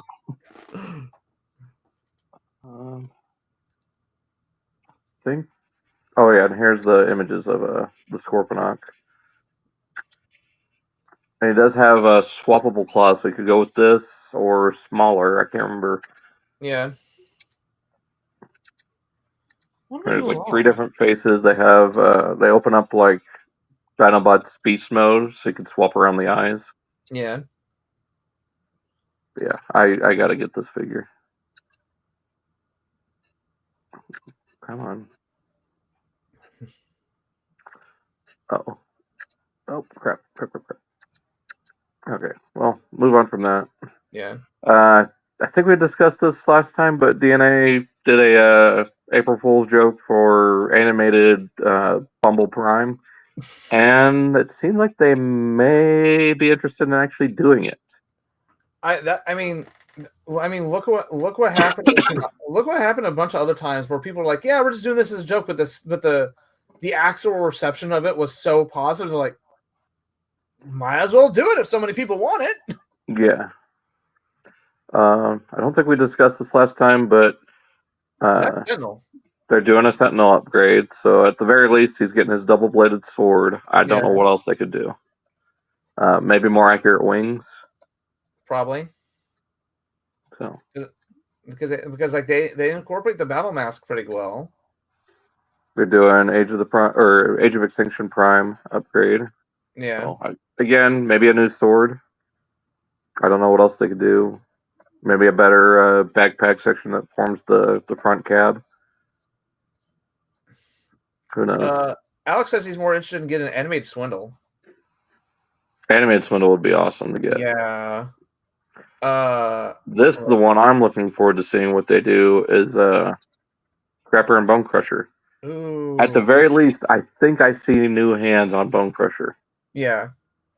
So maybe they're going with what I pitched in my review and just doing a new hand that plugs into the sock hand and the little tab slot. So it'll just be that little piece, a hand, and a swivel joint. Yeah. That's all he really needs. They don't need to be much longer, and Devastator parts forms anyway, so take off these new hands. There you go. He's fine. Put him in vehicle mode. Yeah.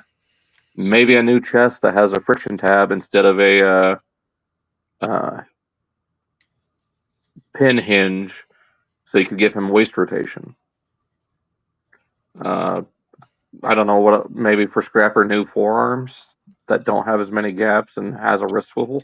I think that's it. That's really all I could think of for Scrapper. Yeah. Because I think you have to take out a pin to give him an extra joint for the bucket. I know a lot of people want him to have a waist, but it's like, dude becomes the ankle of Devastator. I'm willing to forego him. Like, yeah, it's like I can understand people want I can understand that, but he needs to keep that ankle joint to help keep Devastator stable. You know. Well, unless if DNA is doing a new waist piece, unless they come up with a way to lock it in place so it doesn't shear off the mushroom peg. Maybe we'll have to see. Like just a simple peg hole and then maybe a tab on the other side, just to reinforce it and hold it. Yeah. Like that's the way I could see them making it work. But we'll see when they reveal it here in maybe the next couple of weeks. Like it's usually like 2 or 3 weeks to a month before they reveal something. After they do the silhouette. We actually got some comments. Yeah, I'm stopping the screen share because that is the last of the. Daniel says, and I'm pretty sure with PulseCon, that's what will probably get Age of the Primes being I'm guessing year 2 being revealed to us. Like Alan said, whenever we get the rest of the Bruticus, yeah. Alex said, Alex, would you guys buy a Dark of the Moon Warpath and Gamer Edition? Yes. Absolutely. Yes.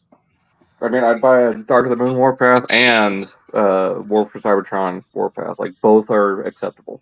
Yeah. I was looking forward to getting a 3-0 KO Optimus Prime. Then Alex, I want a Primacon. Who's Primacon? Primacron. He was I think the little dude who created Unicron and The energy being that was like taking everything except for like killing all the characters and all the primitives. Okay.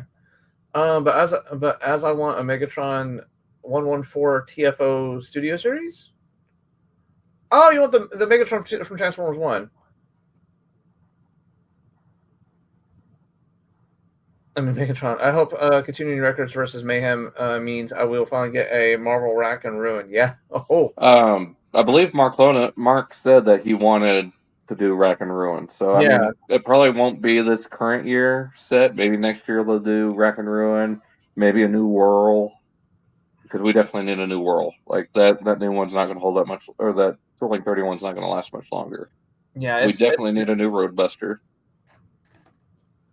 A Roadbuster. Do Broadside as part of that. Bro, like a new Roadbuster was like we're much needed because like the last one we got was a glorified flipping, just like it felt cheap. It felt super cheap. Yeah. Compared to everything. I mean, that was right around the time that they had a severe budget hit. Yeah. So they had to go with cheaper plastic, and that was right around Combiner Wars when.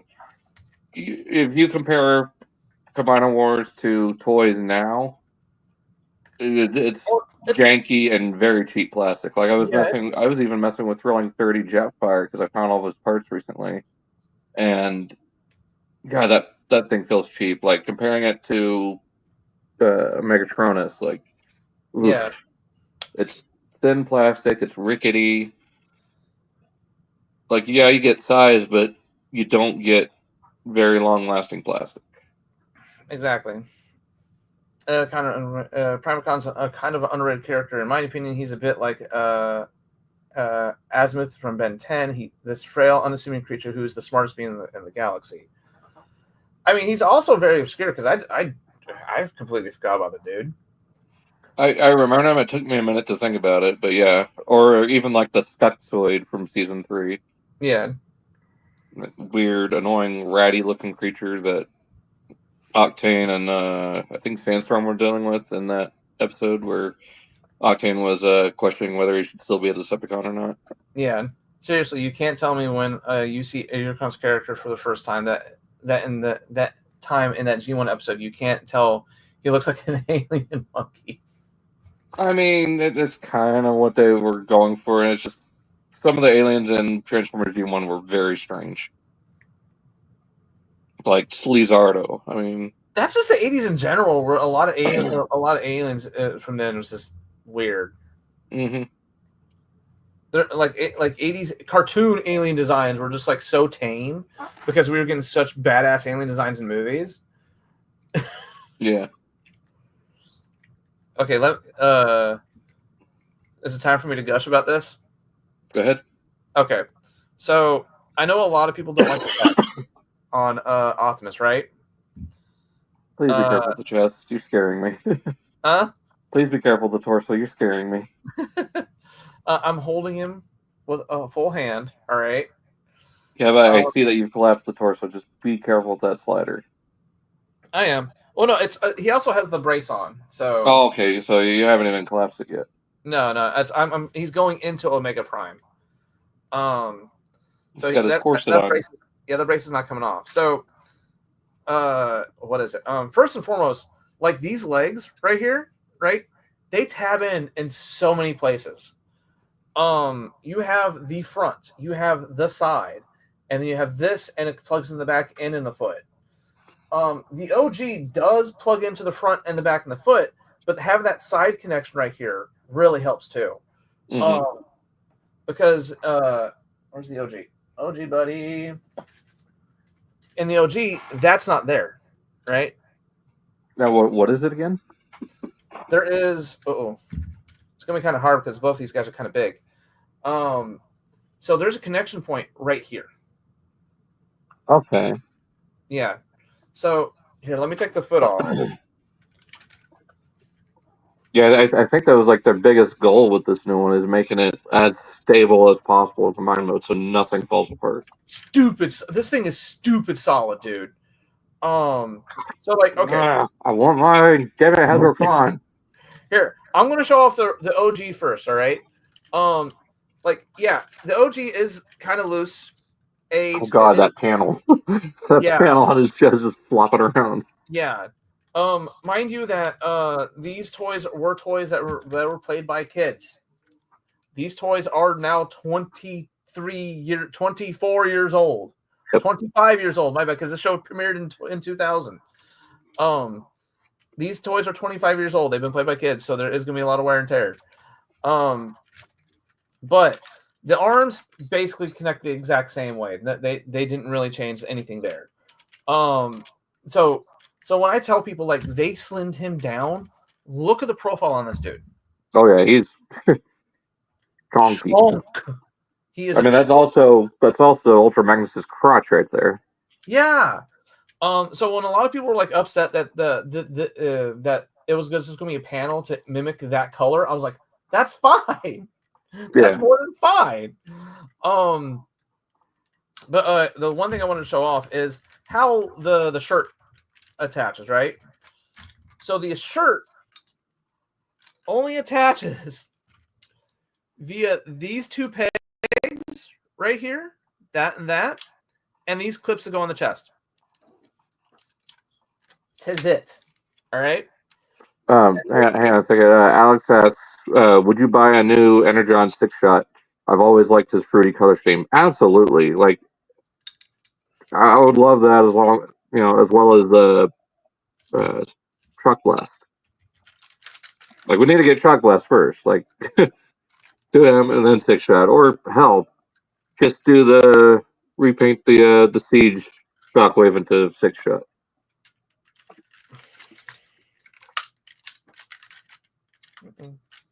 And then give him like satellite parts. Yeah. But yeah, the very few connections on the old one for the chest. And see, that's it. That's all connects. Yeah, that's all that connects this shirt. Well, the chest just flopped down.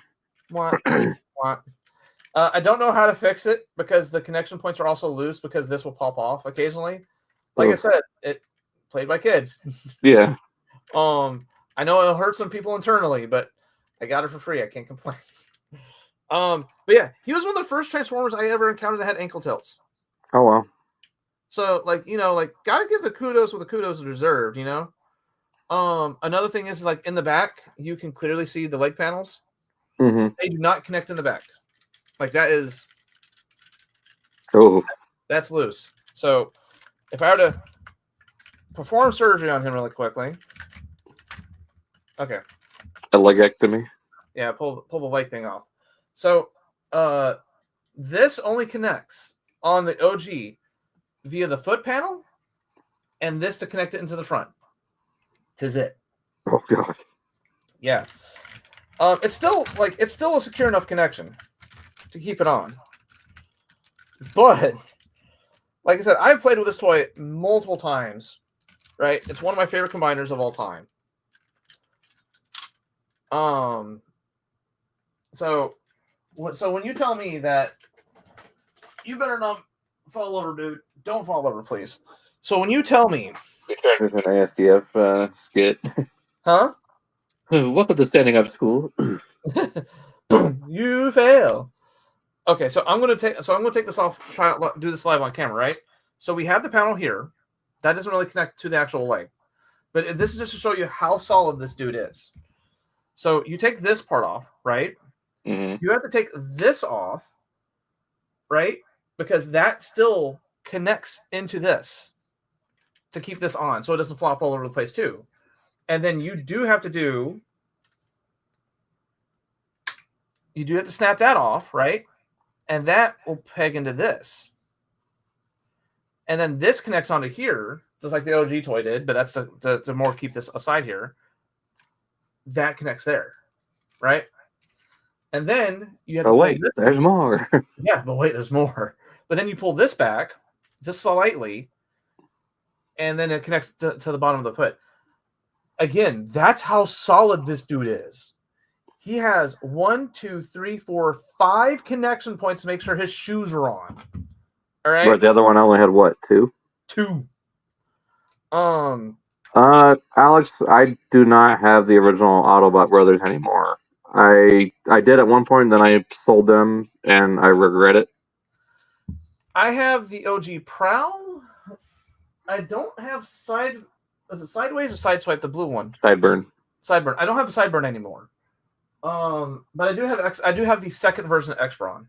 Oh, super mode. Yeah. Let's see. But yeah. So you put that on, right? And then you fold that up. Fits on like that. Sometimes you'll need to get that little extra push. That clips on like that. Then that'll fit right there. Like that, right? And then this will have a 2-peg system. We'll have a peg going in and a peg going in there. So like that. And yeah, there's your boot. And yeah, and just like from the back of the other one, you can barely see anything this time around. So, and as you can tell by his size, this dude is able to handle all the weight. So I gotta get my instructions to double check this, but his shirt not only has more connection points, but so you have on his shirt. Where's my screwdriver at? Oh, right. Follow the screwdriver. You have the chest connection point like the OG.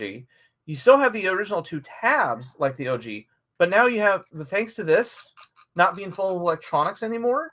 It's basically guts. You can fit stuff in here. Mm-hmm. So both this peg right here, where's my thing? This peg and this little tab will fit into the into the backpack. Yeah, will fit into that port right there in the center of his backpack, and that port right there, right below it. But wait, that's not all. And I mean the best sense possible. Unlike the OG, where Ultra Magnus's arms just dangle there, that's what these are, right? Yeah. These will fold into this gap right here. Oh wow. Yeah. So that's why you can actually fold up and do that too. So this dude will his shirt will unlike that one where I wiggle it, you can kind of see the shirt wiggle a little bit. No, once this sucker's on, it is on. Just like everything else on this dude. I like how the arms still connect the same way by having to do the handshake. Yeah. And it's actually hold on, let me go get the hold on. Let me actually go give me a sec. Let me actually go get the instructions.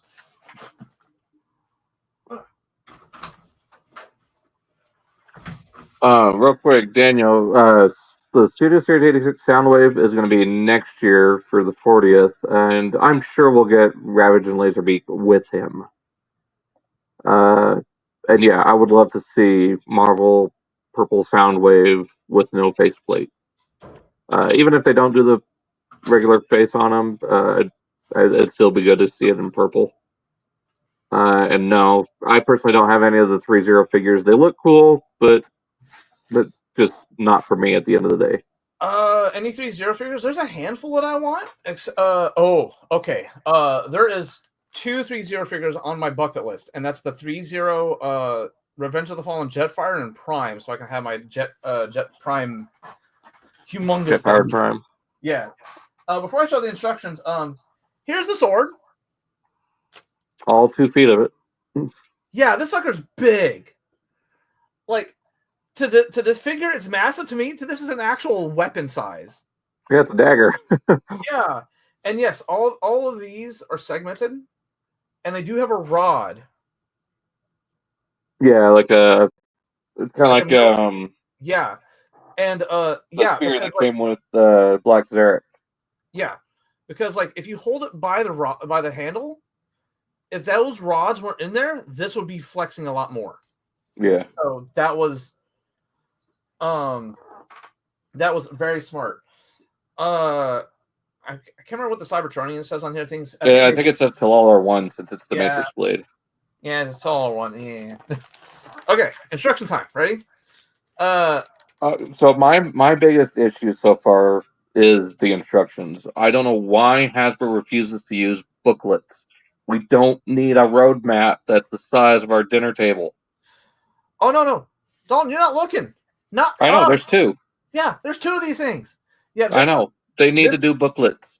Yeah, this is one of my complaints about it is there's so much. Yeah, why can you guys just give us a booklet? You did it with him. Oh, Unicron's behind my camera, by the way. Oh, you say him, and I'm the only other person here. Yeah, and they did it with Unicron, so why can't you guys just do it with everything else? Especially when you had to give us two booklets. That are, I will give them props for this. They are in full color, so I will at least give them that. All right. But yeah, like that's not. That's this. a roadmap.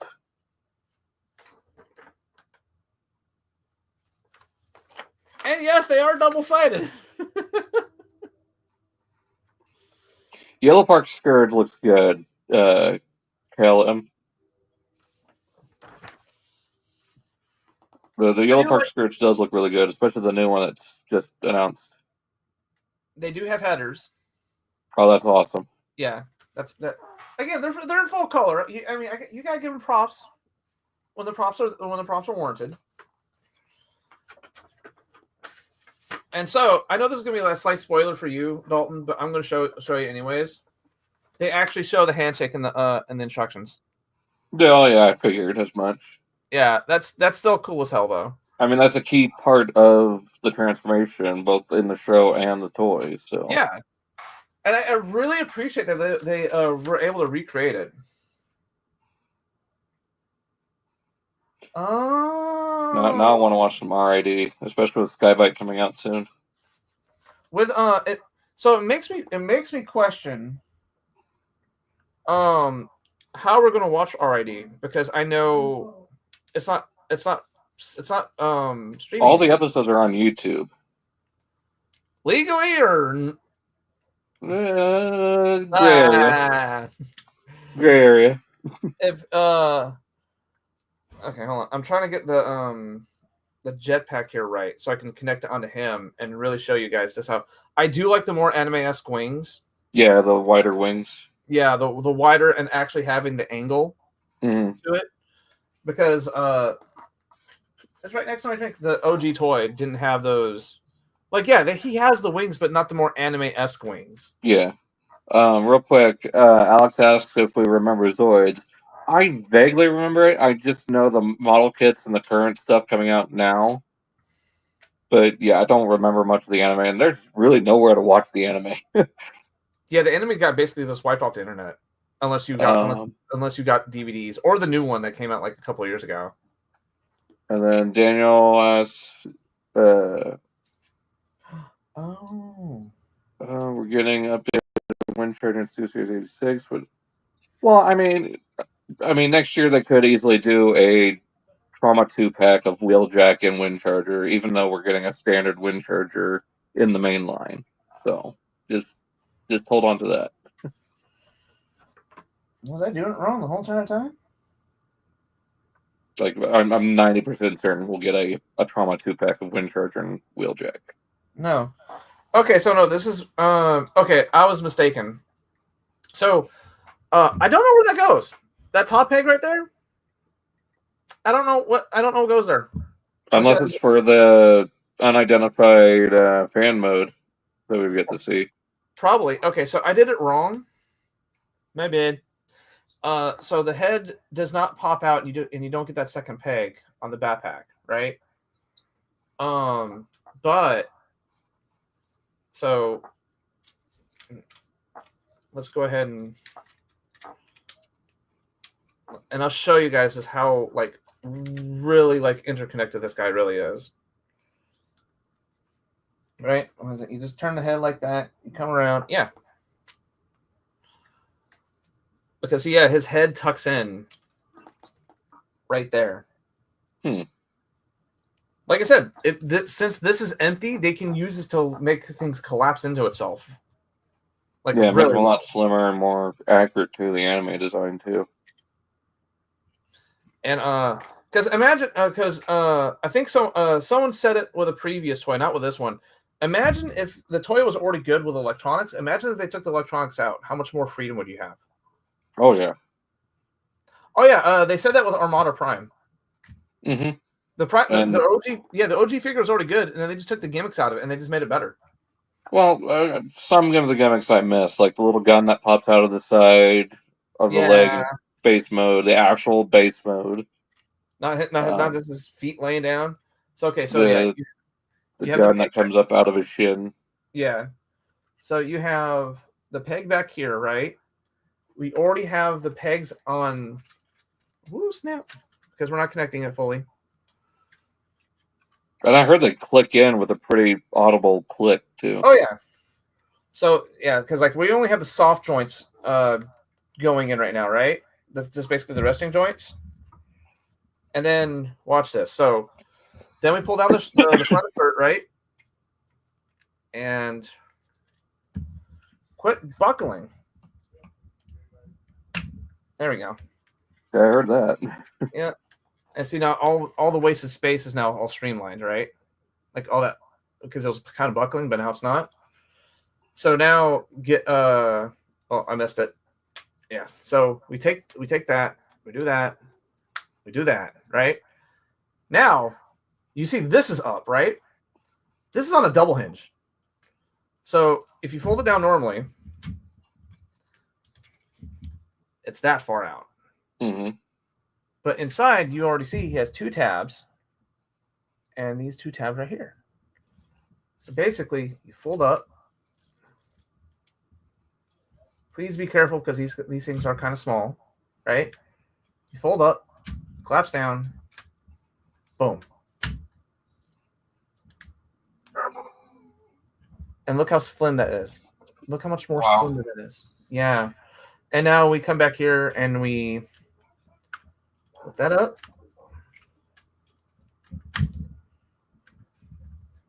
Move these to the side like so. Close that. And then we just... Oh, I had him back. Got him backwards. Look, it's not like the OG where they're on bowl joints, so it doesn't matter. But now then you just really fold them up like that. Well, wow. The dude cleans up super well. And yeah, again. Oh, nothing. Yeah, don't hear any rattling. Nothing. Yeah, like it.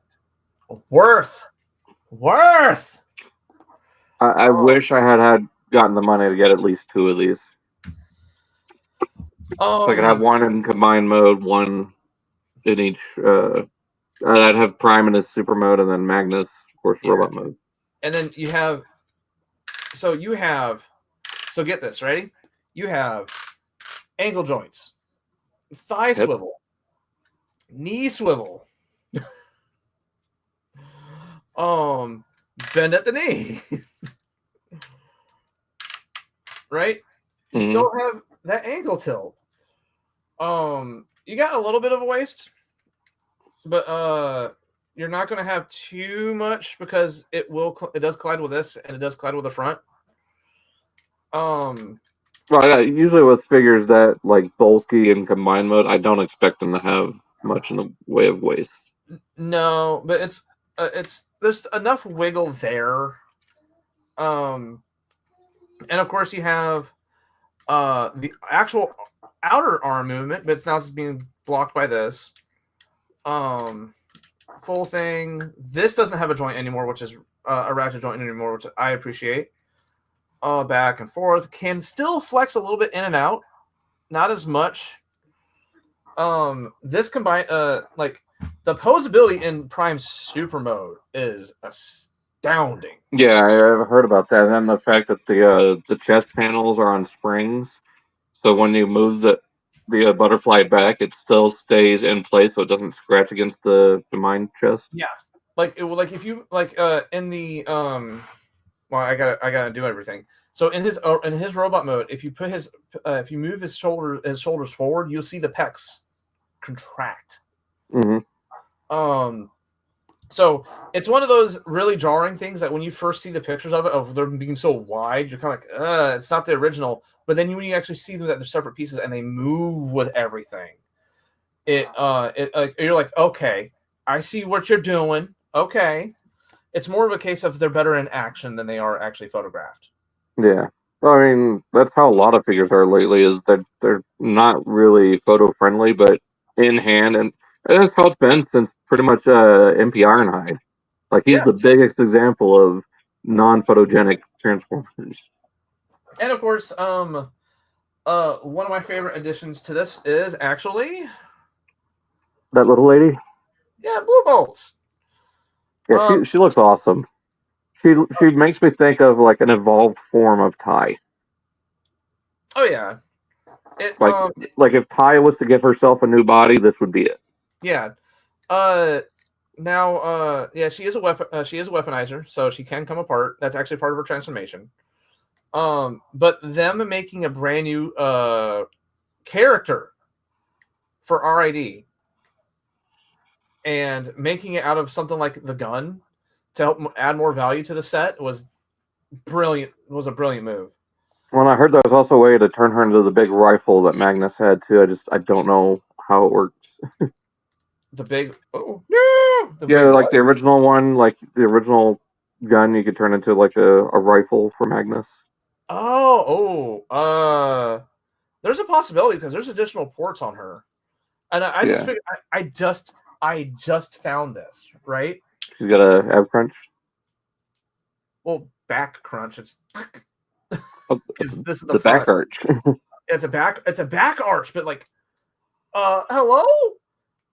And I know she's got like little targeting reticle for her big cannon mode.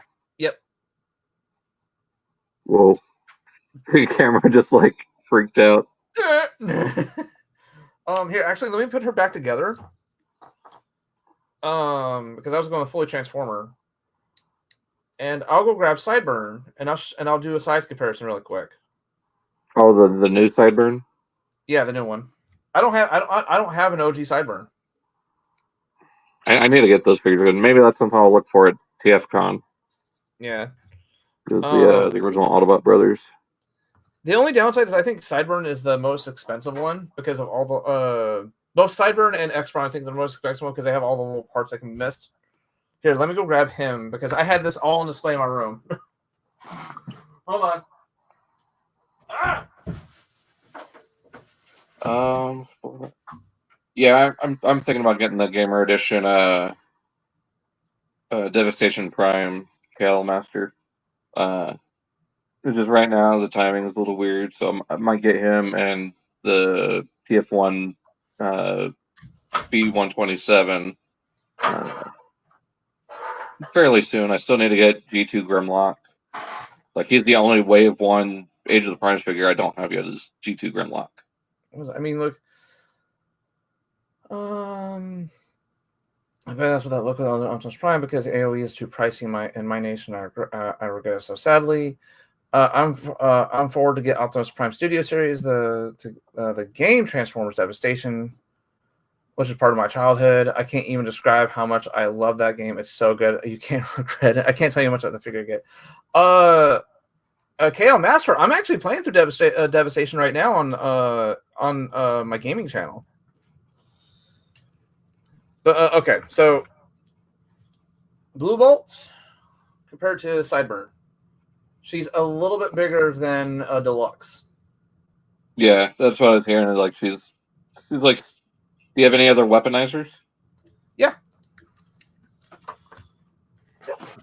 Like the main one I can think of is like 6-gun or Cog.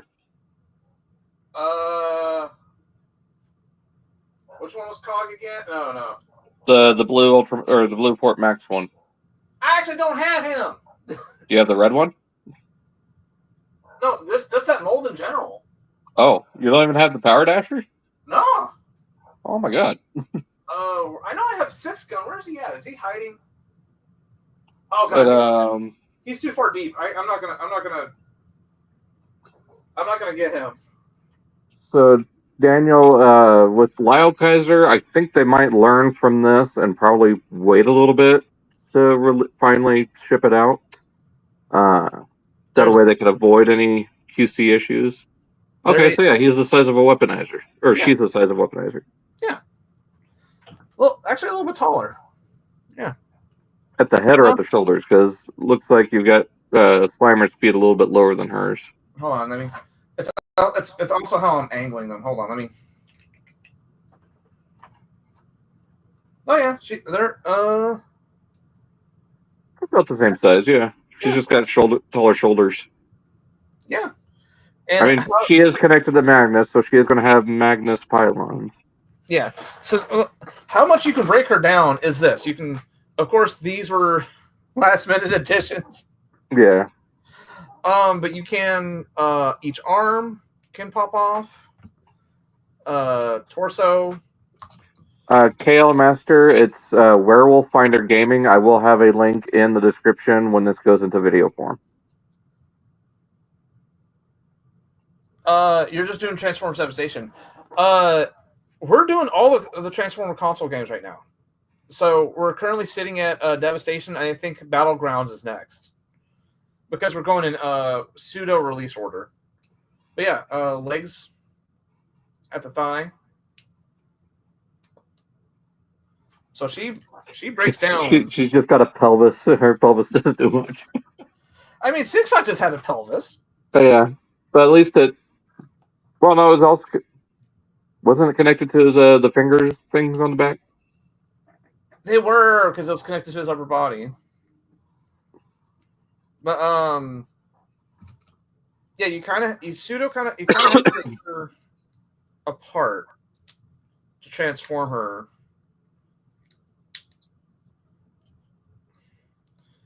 I can't wait. I hope mine just shows up without me getting the email. Oh no, you get the email and it pops up 2 hours later. Or I get it and then I get my email 2 hours later. Yeah. But I've been checking my FedEx app, nothing so far. So hopefully this next week I'll get it. Bam. Targeting reticle. Battlegrounds looks more like a game mode for a mobile device. Well, it's because Battlegrounds was it's like oh crap, what's that? XCOM. That's a whole genre of game. Let's see. Now, okay, so when it comes to which side they can go on, it doesn't really matter because the pegs. The exact same. Well, they're both on both sides on this one. So even though it's kind of weird, right? Because you can see that the peg hole on this side is offset, but the one in here is in the center. Yeah, it's in the center. So it doesn't really matter which side you put them on. And if anything, you can easily go, "Oops, I put the wrong cannon on this one." You can swap the cannon. The cannons can come off. Oh. Huh. Yeah.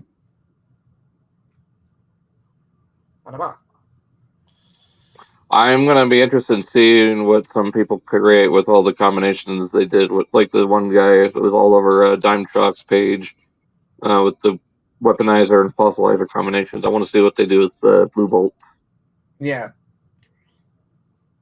The Frankenstein weaponizer monsters. Let's see. Okay, now this is bothering me because it's supposed to be like this, but okay, so with animated, they didn't do Prowl dirty. He redeemed himself for what he let happen when he was training with Master Yokotron. There we go. He made the ultimate sacrifice to bring back the Allspark, basically. Yep. Wasn't it supposed to be in season 4? He was supposed to come back as a spirit anyways? I think so, kind of like a Force Ghost. Yeah. I mean, because the Allspark is now just the Allspark Matrix. It's not the Matrix of Leadership, it's not the Allspark, it's a combination of the two. Damn. That is such a cool weapon mode. And of course you can it still gives me Green Goblin glider vibes. And then they say he's not complete without it. So, wunderbar. I can't wait to get mine in. Yeah, and Oh yeah, I believe he's solid. yeah, the dude is solid. As someone, as someone who loves the original and declares this is one of his favorite toys, even to the fact of I think there's even a review of the sucker on my toy review channel from back like 2009. As much as I love this, what I'll probably do what I'll probably do is I'll probably take this one apart into Magnus and Optimus mode and have him behind them. Yeah, that's what I've seen a lot of people doing with their originals or even their encore release that they didn't send back, even though it was recalled. I have no issues with mine, so. Well, the encore release. Oh. That came out, it was like $300. Yeah, like I can understand why it's $300 because of it was Omega Prime. It's the whole kit and caboodle. You know, we say that now, right? Oh, well, I think even that release had the Matrix sword. I can't remember. It did. So I find that hilarious. That was $300. People was moaning and complaining about it. This comes out at $300. Right. Well, and then it's now having. It seems like ever since the encore release, there's been a curse on Omega Prime because that one had major QC issues to the point where it had to be recalled, and now this one's having major QC and design issues. Yeah. Like, I think they should have done a little bit more testing, a little bit more time in the oven. I think it's a little undercooked. Yeah. But in the words of Gordon Ramsay, it's fucking raw. But I'm very happy that mine does not have any issues. Knock on some wood. Yeah, I would still open them up to that sanding just to be safe. Yeah, and even the small improvements like how his shoulder armor attaches on both ends, right? There's stuff like that. Like there's stuff with like the super mode fists, where as you ball it up, there's still a little panel to help at least try to attempt to cover the inside of the forearm. Well, and even in fire truck mode, all the extra tabs and panels to hold it together. That too. Like when you you have to open those carefully instead of just ripping apart like the original, or else you are going to share tabs. Yup. In fact, that's what those tabs do. They actually mirror each other, right? Yep. So when they hook onto each other, they're kind of like doing like this. Mm-hmm. What is it? After the little guns are not posable. Oh wow, they actually tilt up. Yeah, that's perfect for base mode. Yeah, it is. The only downside is that they are too small for anything like blast effects. I'm sure someone will come up with like a molded molded blast effect that fits around both barrels, but it'll still have two streams coming out. Yeah. We need water blast effects for the ladder. Yeah. Oh, that's cool. I just saw the ankle tilt. Yeah. That's cool. Yep. I do like the additional molded detailing in all these. Mm-hmm. Because the OG was just so flat. Like you can actually, oh no, I'm facing it. Like that's a good example of just all the additional molded detail right there. Well, then for the combined mode, for the Omega Prime mode, you can attach those to the legs still. To what? You can attach those to the sides of the legs once you put it in like the rocket pod mode. Yeah, just do that. Just do that and leave that flat. Yeah. Yeah, and it plugs onto the side of the legs. It also has a toe tilt. Mm-hmm. Oh no, it's tilt. Yeah, it's like it's stiff, but I can't wait for him to release the video of what the fan mode is supposed to be, because I know Evan said he's going to release it. Yeah, it'll probably. I bet you it'll probably be around Comic-Con. Like that'll be around when everyone has it, even in the UK. Yep. So here's something interesting. There's these 4 pegs down here, right? They don't peg into anything. Yet. yet. That's a big clue because these are not made for base mode. They are not made for truck mode. They are just there. It's the same thing with the pegs on his ladder.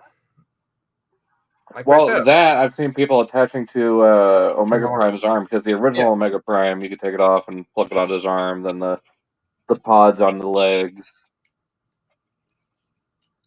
Let's see. Oh yeah, I have my Cerebos in the little control seat. Yeah. Well, then you can put him in that cherry picker too. Yeah, but I found putting him here. It's the most secure spot. Well, not just the most secure, but it's also like the most out of the way spot. Yeah. So no matter what mode I put this ladder in, he can always sit there and stay there. The head does kind of dip in a little bit. Yeah, it's like just, between the modes, it'll sit back to be more flush. A lot of people, I guess, a lot of people are complaining about his head being up too high. Yeah. His neck does kind of do that, and you can kind of slouch it forward a little bit, but that's more for transformation. The neck can go back. I'm not going to do it. It's on a slider. You can see it right there. Yeah, and then they both come with their own matrix. Yep. The Energon matrix. Well, there's his. Yeah, that's why I'll keep mine too, is right there. And then Magnus either in the box or just in that very precarious spot right behind his chest. Yep. It's technically right here because that's where his chest ends up. So I'm just going to keep it right there. Because they're removable, right? But like this whole entire time, you notice I haven't taken them out. They can stay in their spots. Yeah. But I would just go ahead and just keep them where they're stored, like that. Because there's like they only come out when you want them to come out, essentially. Really, they don't just fall out? Nope.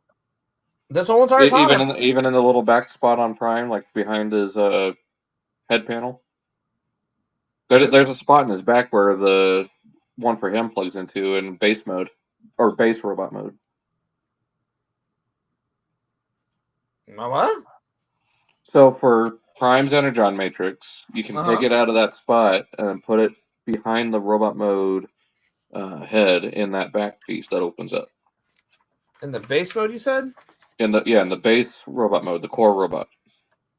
Oh, it's in the backpack. Yeah. Yeah, where his head flips out. Oh, okay, I see it. Again, if you want to.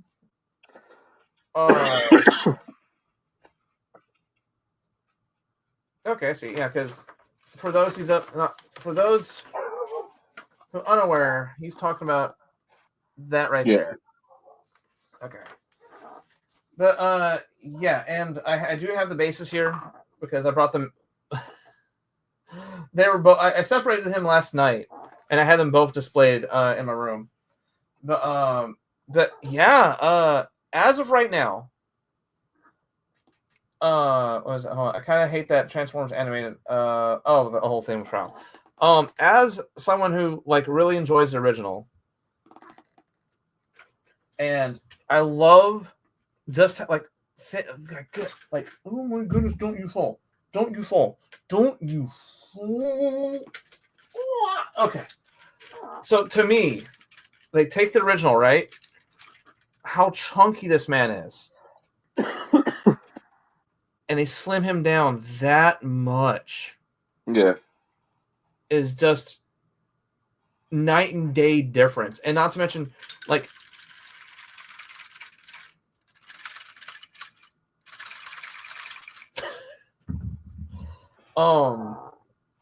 is just amazing to me. Okay, so the only one complaint I can't have about this is that the OG toy did have a little flap to come up to block the hole, right? Mm-hmm.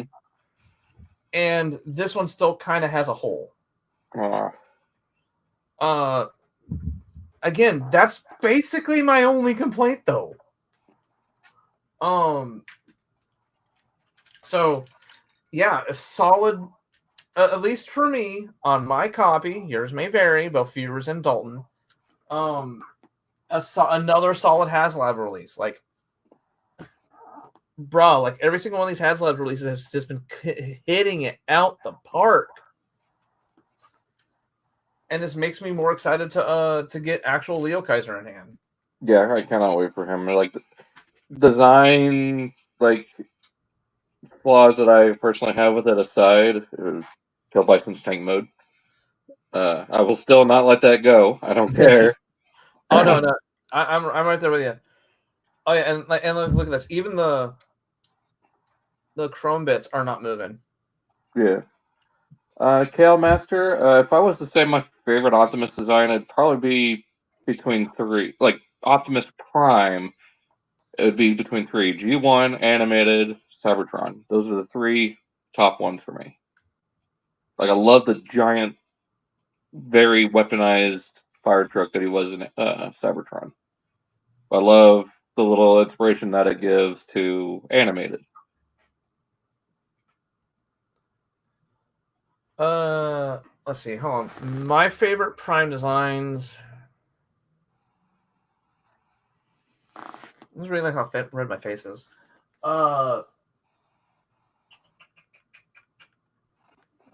Favorite Prime designs. I'm gonna have to meet Dalton on two of those actually. At least G. So mine is G1 animated. OG movie trilogy. I can see that. He's a very close contender for me. Yeah. Like, people can rag on it all you want. Oh, the flames, they look stupid. It looks awesome. Like, say what you want. Optimus Prime looked awesome in those first three movies. He did. It was like, the last night, or Age of Extinction, that ruined it for me. Yeah. And 1 and 2, I think, look better than 3. Yeah. I never liked the rib cage that they added. The abs. Like I don't know why they added the abs, but I think I said this on the podcast once before, but like the OG movie design, the 07 movie design is now just as iconic as G1. Yep. We now had if you want to throw numbers on there and really age us really bad, the people who were the target age of the 07 movie are now out of high school and are voting age. Hell, they're probably drinking age now. Yeah. Because you get that movie came out 18 years ago. Yeah. And those kids were about 8 to 10 years old. Yeah. People who were born that year are not coming out of high school. Yep. So yeah, it's and yet you still have people who have fond memories of that movie design and you'll still see like even like you'll even see outlets use the 07 movie design before they use the OG movie the OG G1 design now. I mean, hell, you just recently got the OG leader class. Yeah, I did.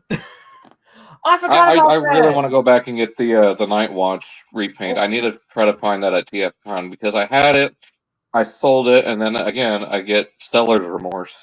Oh yeah. I love that color scheme. Yeah, I didn't share that with was that the last? No, because it didn't come in enough time for the podcast last time. Yeah, it was last week, I think, is when you got it. Yeah, just a few days ago. But that's my room. Hold on.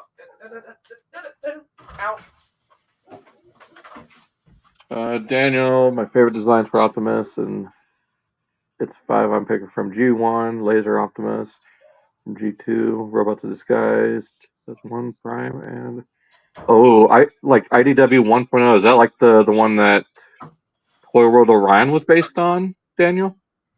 Is that the Optimus design you're thinking about? The really blocky truck with the arm panels?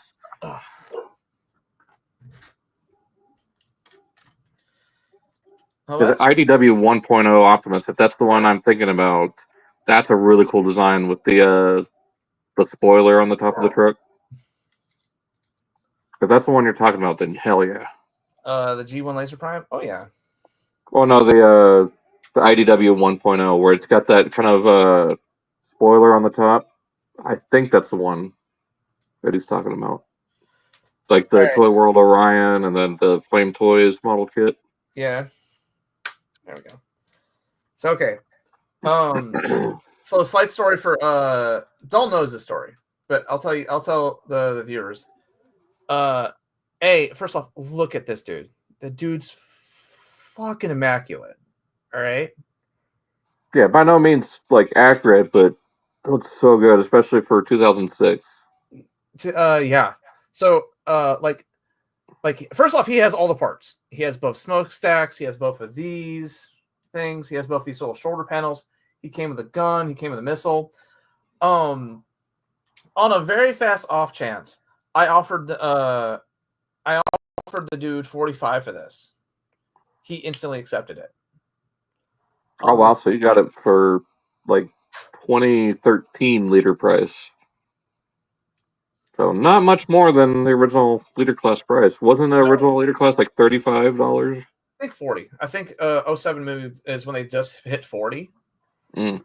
And because all the lights and sounds and stuff inside. Yeah. But like he has a bit of dust on. I need to dust him off because the construction of the house made dust go everywhere except for this room. Because this room stays sealed throughout the whole entire construction process. No one came in here. But my room was open. But yeah, the dude, like, little to no paint wear, little to no, like, look at how there's no scratches on the windows. Hey, it looks like he just came right out of the box. Yeah. And like when I pulled this dude out, I'm like, he's all the joints are tight and everything. Yeah, like, wow. 18 years old and it's solid. Yeah, it like what you said. It's like I pulled it just fresh out of the box, and I like to get all kind of mushy and gushy. All right, as someone who is drowning in nostalgia at all times, right, and even still has most of his childhood toys. I say most. The ones I didn't like, I got rid of. I can never say I got my childhood toy back. Right, I can't say that. Until I got this. That's one of the few times I can actually legit say this is what it must have felt like for someone to get a childhood toy back. Because I did not start collecting Transformers until the 07 movie happened. So like, and it's a collection dream of mine / Holy Grail to own the whole 07 toy line. I mean, that's kind of how I was too. It's like 07 or Revenge of the Fallen. Like I had a few here and there. But once the live action movies hit, that's when I started getting really into it. Yeah. Like I had a handful of Armada, I had a handful of Cybertron, a couple of Energon, some of the Universe 2003, but I didn't have a ton. Oh, the exact same. Then 07 hit, and it turned into a TLC episode. Yeah. And then My Strange Addiction. Wait, hold on. Oh yeah, hold on. Well, then the sound for the truck mode too, when you had that pulled down. Yep, hold on. Let's.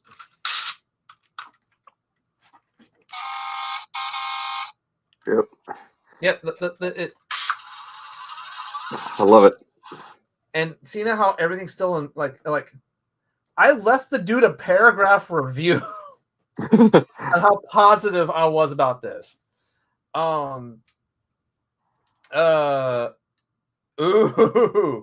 Who would win in a 1v1? Revenge of the Rise of the Beast Prime or Concept Megatron? Ooh, that's a good question.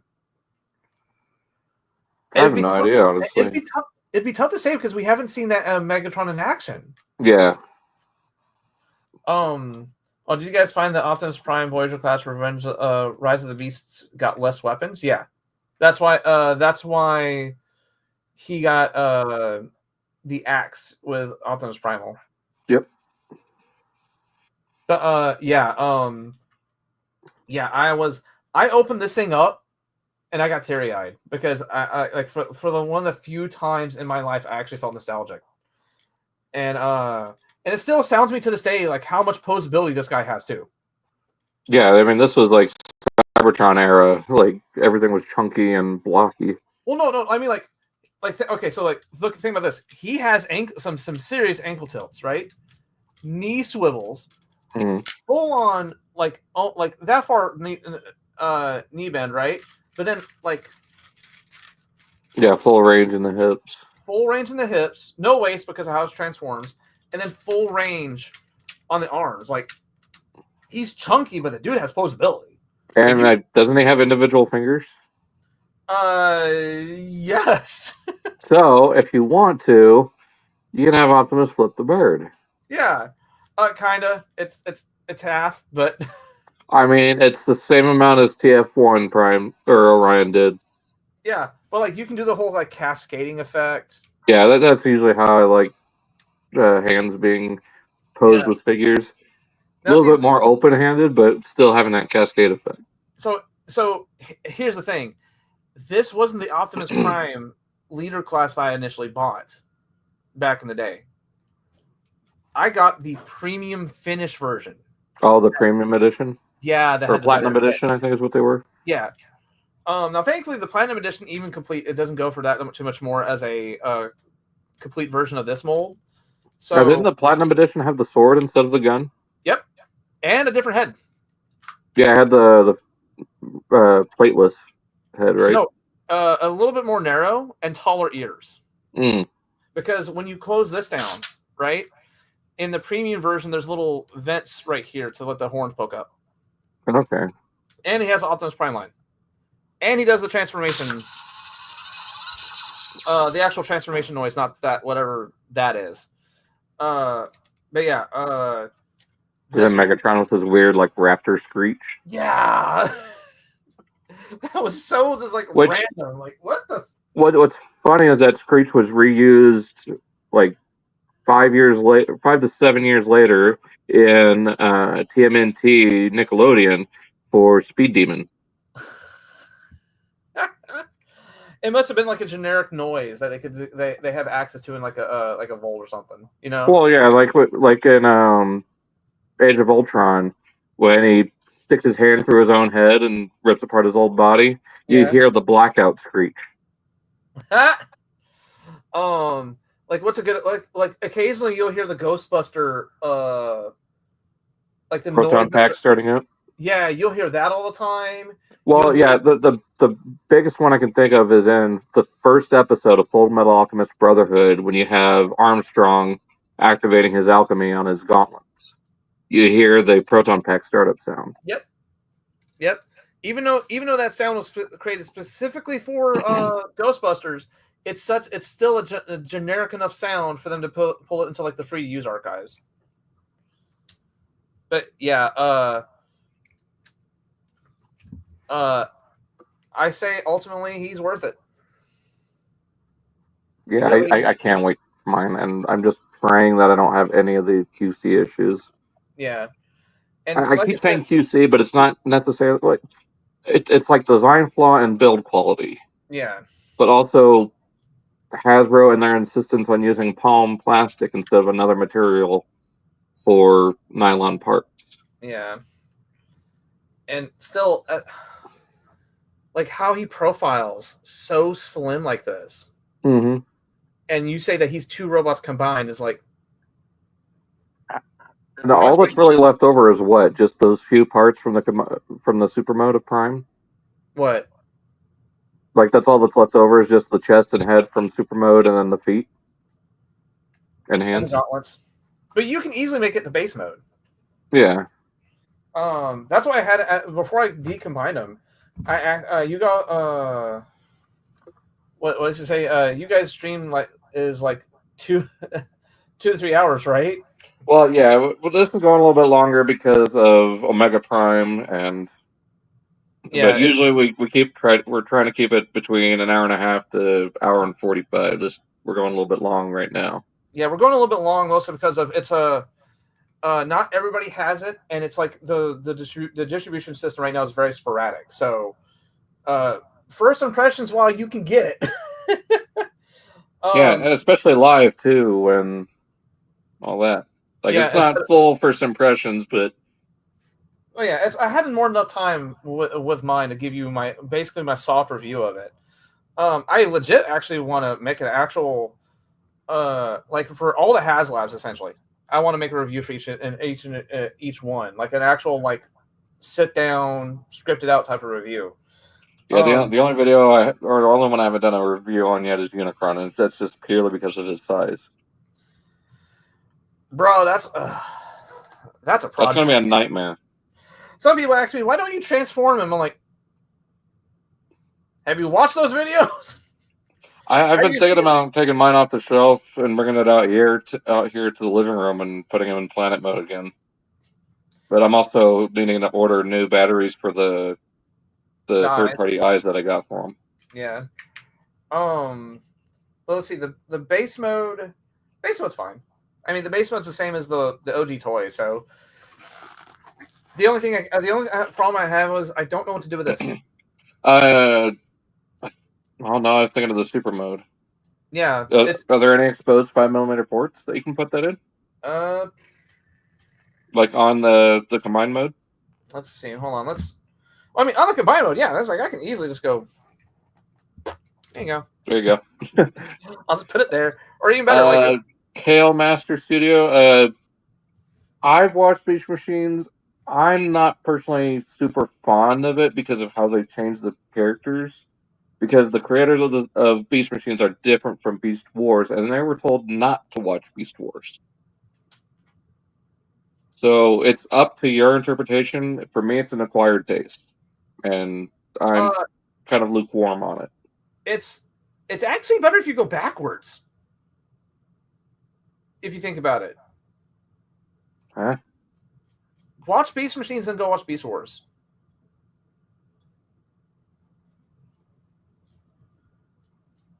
I say that because I'm going cross-eyed here, trying to figure out the thought process there.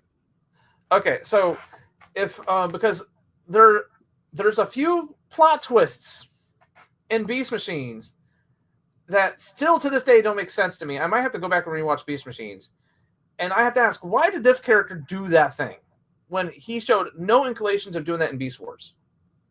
Oh, I think I know what you're talking about. And it's like it makes no sense why this character did X thing. It's like, why? It just feels like they just took a character from Beast Wars and just made that person do X thing for the plot. I'm sending a message to the private chat here. I won't be able to see it. Hold on. I gotta pull it up. Up on here. Hold on. Let's see if that's who you're talking about.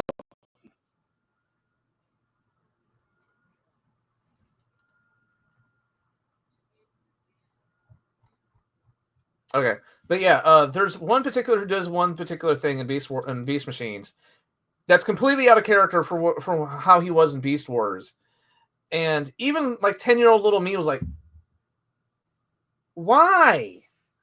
Oh, the private chat. Hold on, where's the mouse? Yep, you knew exactly who I'm talking about.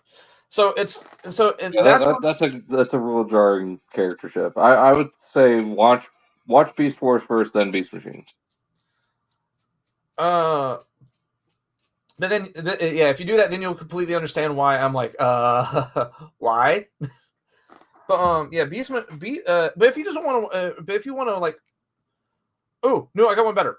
Watch Beast Wars, watch something else, and then come back to Beast. You did watch Beast Wars, okay. Watch something else before you watch Beast Machines to kind of fluff up the memory a little bit. But it's still worth watching. It's still like the you have to remember like this was the animation's a whole lot better. Well, that's debatable. It's a lot more smoothed out. You can definitely tell that they were getting you. Like the explosion details and the laser details, I didn't very much care for, or the morphing for the transformations.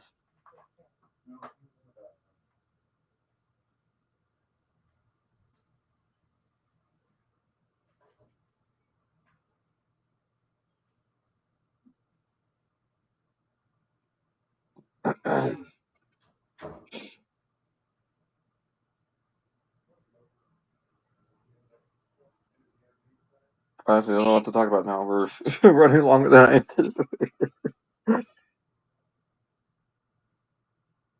Look, I've got to go soon.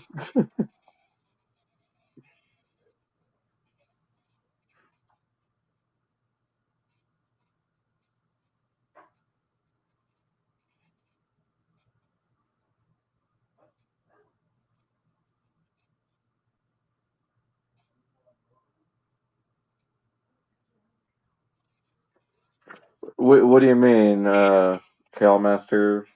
Like Transformers Optimus Prime Robot in Disguise? Are you talking about the Power Riser one that initially came out with the little flip out gun?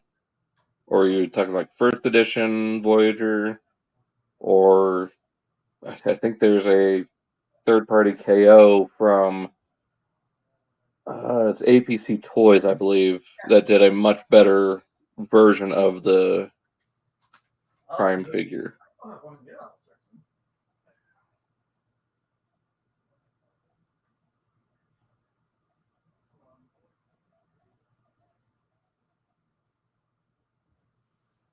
Because if you're able to, I would say get the APC Toys version because it's more accurate as far as the design goes, and a little bit more accurate color scheme wise. Then yeah, if that's the one you're talking about, I would go for that one. I don't have it myself personally, but it's one I would love to have, and I would love to pick up their the figure's called Bossy Flame. It's a repaint of Megatron as the Transformers Collectors Club Rampage or Protoform X.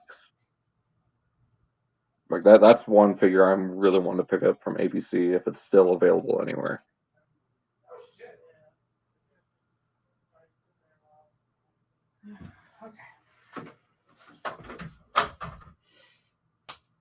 Yeah, the Star Saber from Prime looks really good.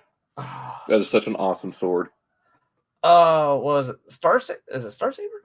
The Prime style Star Saber sword. Oh yeah. Oh. Right, because it comes with the APC Prime, the Transformers Prime Optimus. Yeah. The ATC Toys KO. Let's see this. But you probably ought to wrap this up because we are running a little long and I still need to go shopping. Yeah. Like what you said, it was because we had a special exemption today. I just wish that you got yours in enough time too. Well, yeah. Although, depending on what the hosts say, I might be joining another stream to talk about it. Just waiting to hear back from them about that. Of course, getting mine in. Yeah. Because with ROC, they have a segment called Right Out the Box. So they don't do any transformations. They just go over first impressions, like as the title of the show is, right out of the box. Yeah. I think you've seen at least a couple unboxing videos where it's it's compartmentalized. Yeah. Yeah. Each bot comes in their own box. Yeah. And then Blue Bolts comes with the stand and I think the chest piece for Magnus. No. All the chrome bits are packaged within their own bot mode. Okay. So like the whole it's the Matrix blade and the stand that come with Blue Bolts. Okay. Yeah. The Matrix box wise it's Optimus gets his own box, Ultra Magnus gets his own box, the blade gets his own box, and then the last box has the stands, all the little connectors, and Blue Bolts. Is it like this? It is like this. It is like that. Okay. You still there? Yeah, I'm here. Okay. It's I was reading the comments from Daniel too. The stream, the channel is Realm of Collectors, and they do a stream every now and then called Right Out the Box. They also do Even Transform Bro, Enter the Realm, ROC Hangout, Realm Hatton Project, and then on Wednesdays they alternate between Shelf Gravy and Biga Banging. Shelf Gravy. Well, they call it. It's named after Ben's Collectibles with his accent when he says figure. Oh. So it's Figa Banging. Yeah. See. Okay. Look. There's the. Where's that? There's the last one. Oh. Okay. They're all there. Yeah. See. There's the base mode. Ta-da. It's all rinky dinky, but I mean, it's the same thing as the old base mode. It's yeah. What I think is cool is the fact that the water cannons are on ball joints. Yeah. Beely. The only thing I don't like, as I just discovered this earlier, they're not Bluetooth compatible. They're not? They're just small enough to not be Bluetooth compatible. The worst toy ever. 1 out of 10 IGN. But maybe we might get water effects in the future.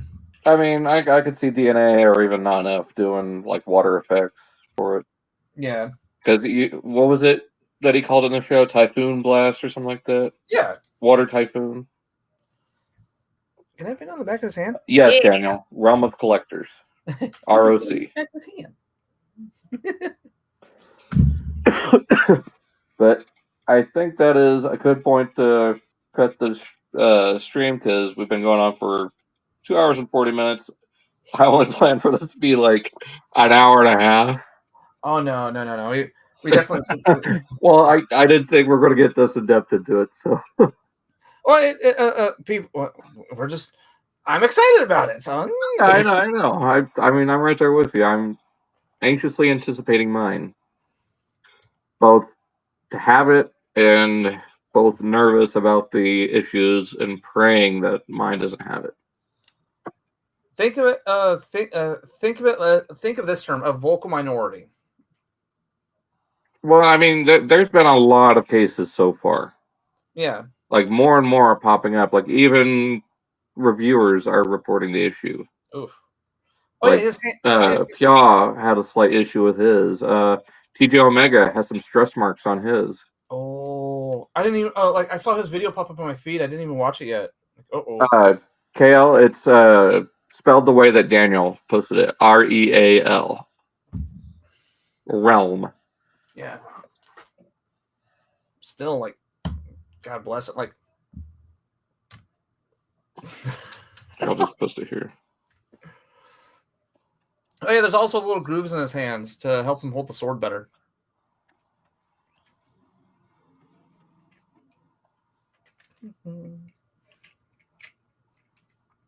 Come on. But yeah. That being said, it is time to end. Yes. Yes. There we go. Ta-da. If I could remember everything from it, I do the goodbye song from Out of the Box. But yeah, so let us know where we can find you, Jeremiah or Alan.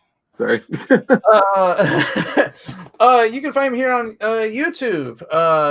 There's both Werewolf Finder that has all my toy reviews, and then there's Werewolf Finder Gaming where I do all my video game stuff. And as of, like I mentioned before, we are doing all the Transformers console games. We're building up to a big video about that, and we're currently streaming Transformers Devastation, and we'll be actually back tomorrow. There was a slight delay due to some home construction because it was super loud, and I was tired for most of it. But yeah, that's mostly where you can. That's where you get. That's where you can find me, and I'm currently I am currently playing Transformers Devastation. All right. Find me everywhere at Daltonian95, just as it's spelled on my channel. And I will also put your link in the description. Also add Realm of the Collectors as well. I'll do that as soon as this is done. The wireless keyboard is dead, and the wired keyboard is way over there. Yeah. So, I am in my living room doing this. Always, the computer is connected to the TV. So, and I'll also get a thumbnail made for those who also didn't see a thumbnail for this. Do my best to get one made. Hopefully by tomorrow. So, that being said, hope you guys enjoyed the stream. We'll probably do one here in 2 weeks' time. Again, because I have Saturdays off, and Alan here gets, every other Saturday off? Yeah. So, it works out. So, we'll see you guys in the next stream. Hope you guys enjoyed this one. Hopefully I'll have my Omega Prime by the next one. And we'll see you guys all next time. So until then, Beast Wars. Bye. Auf Wiedersehen.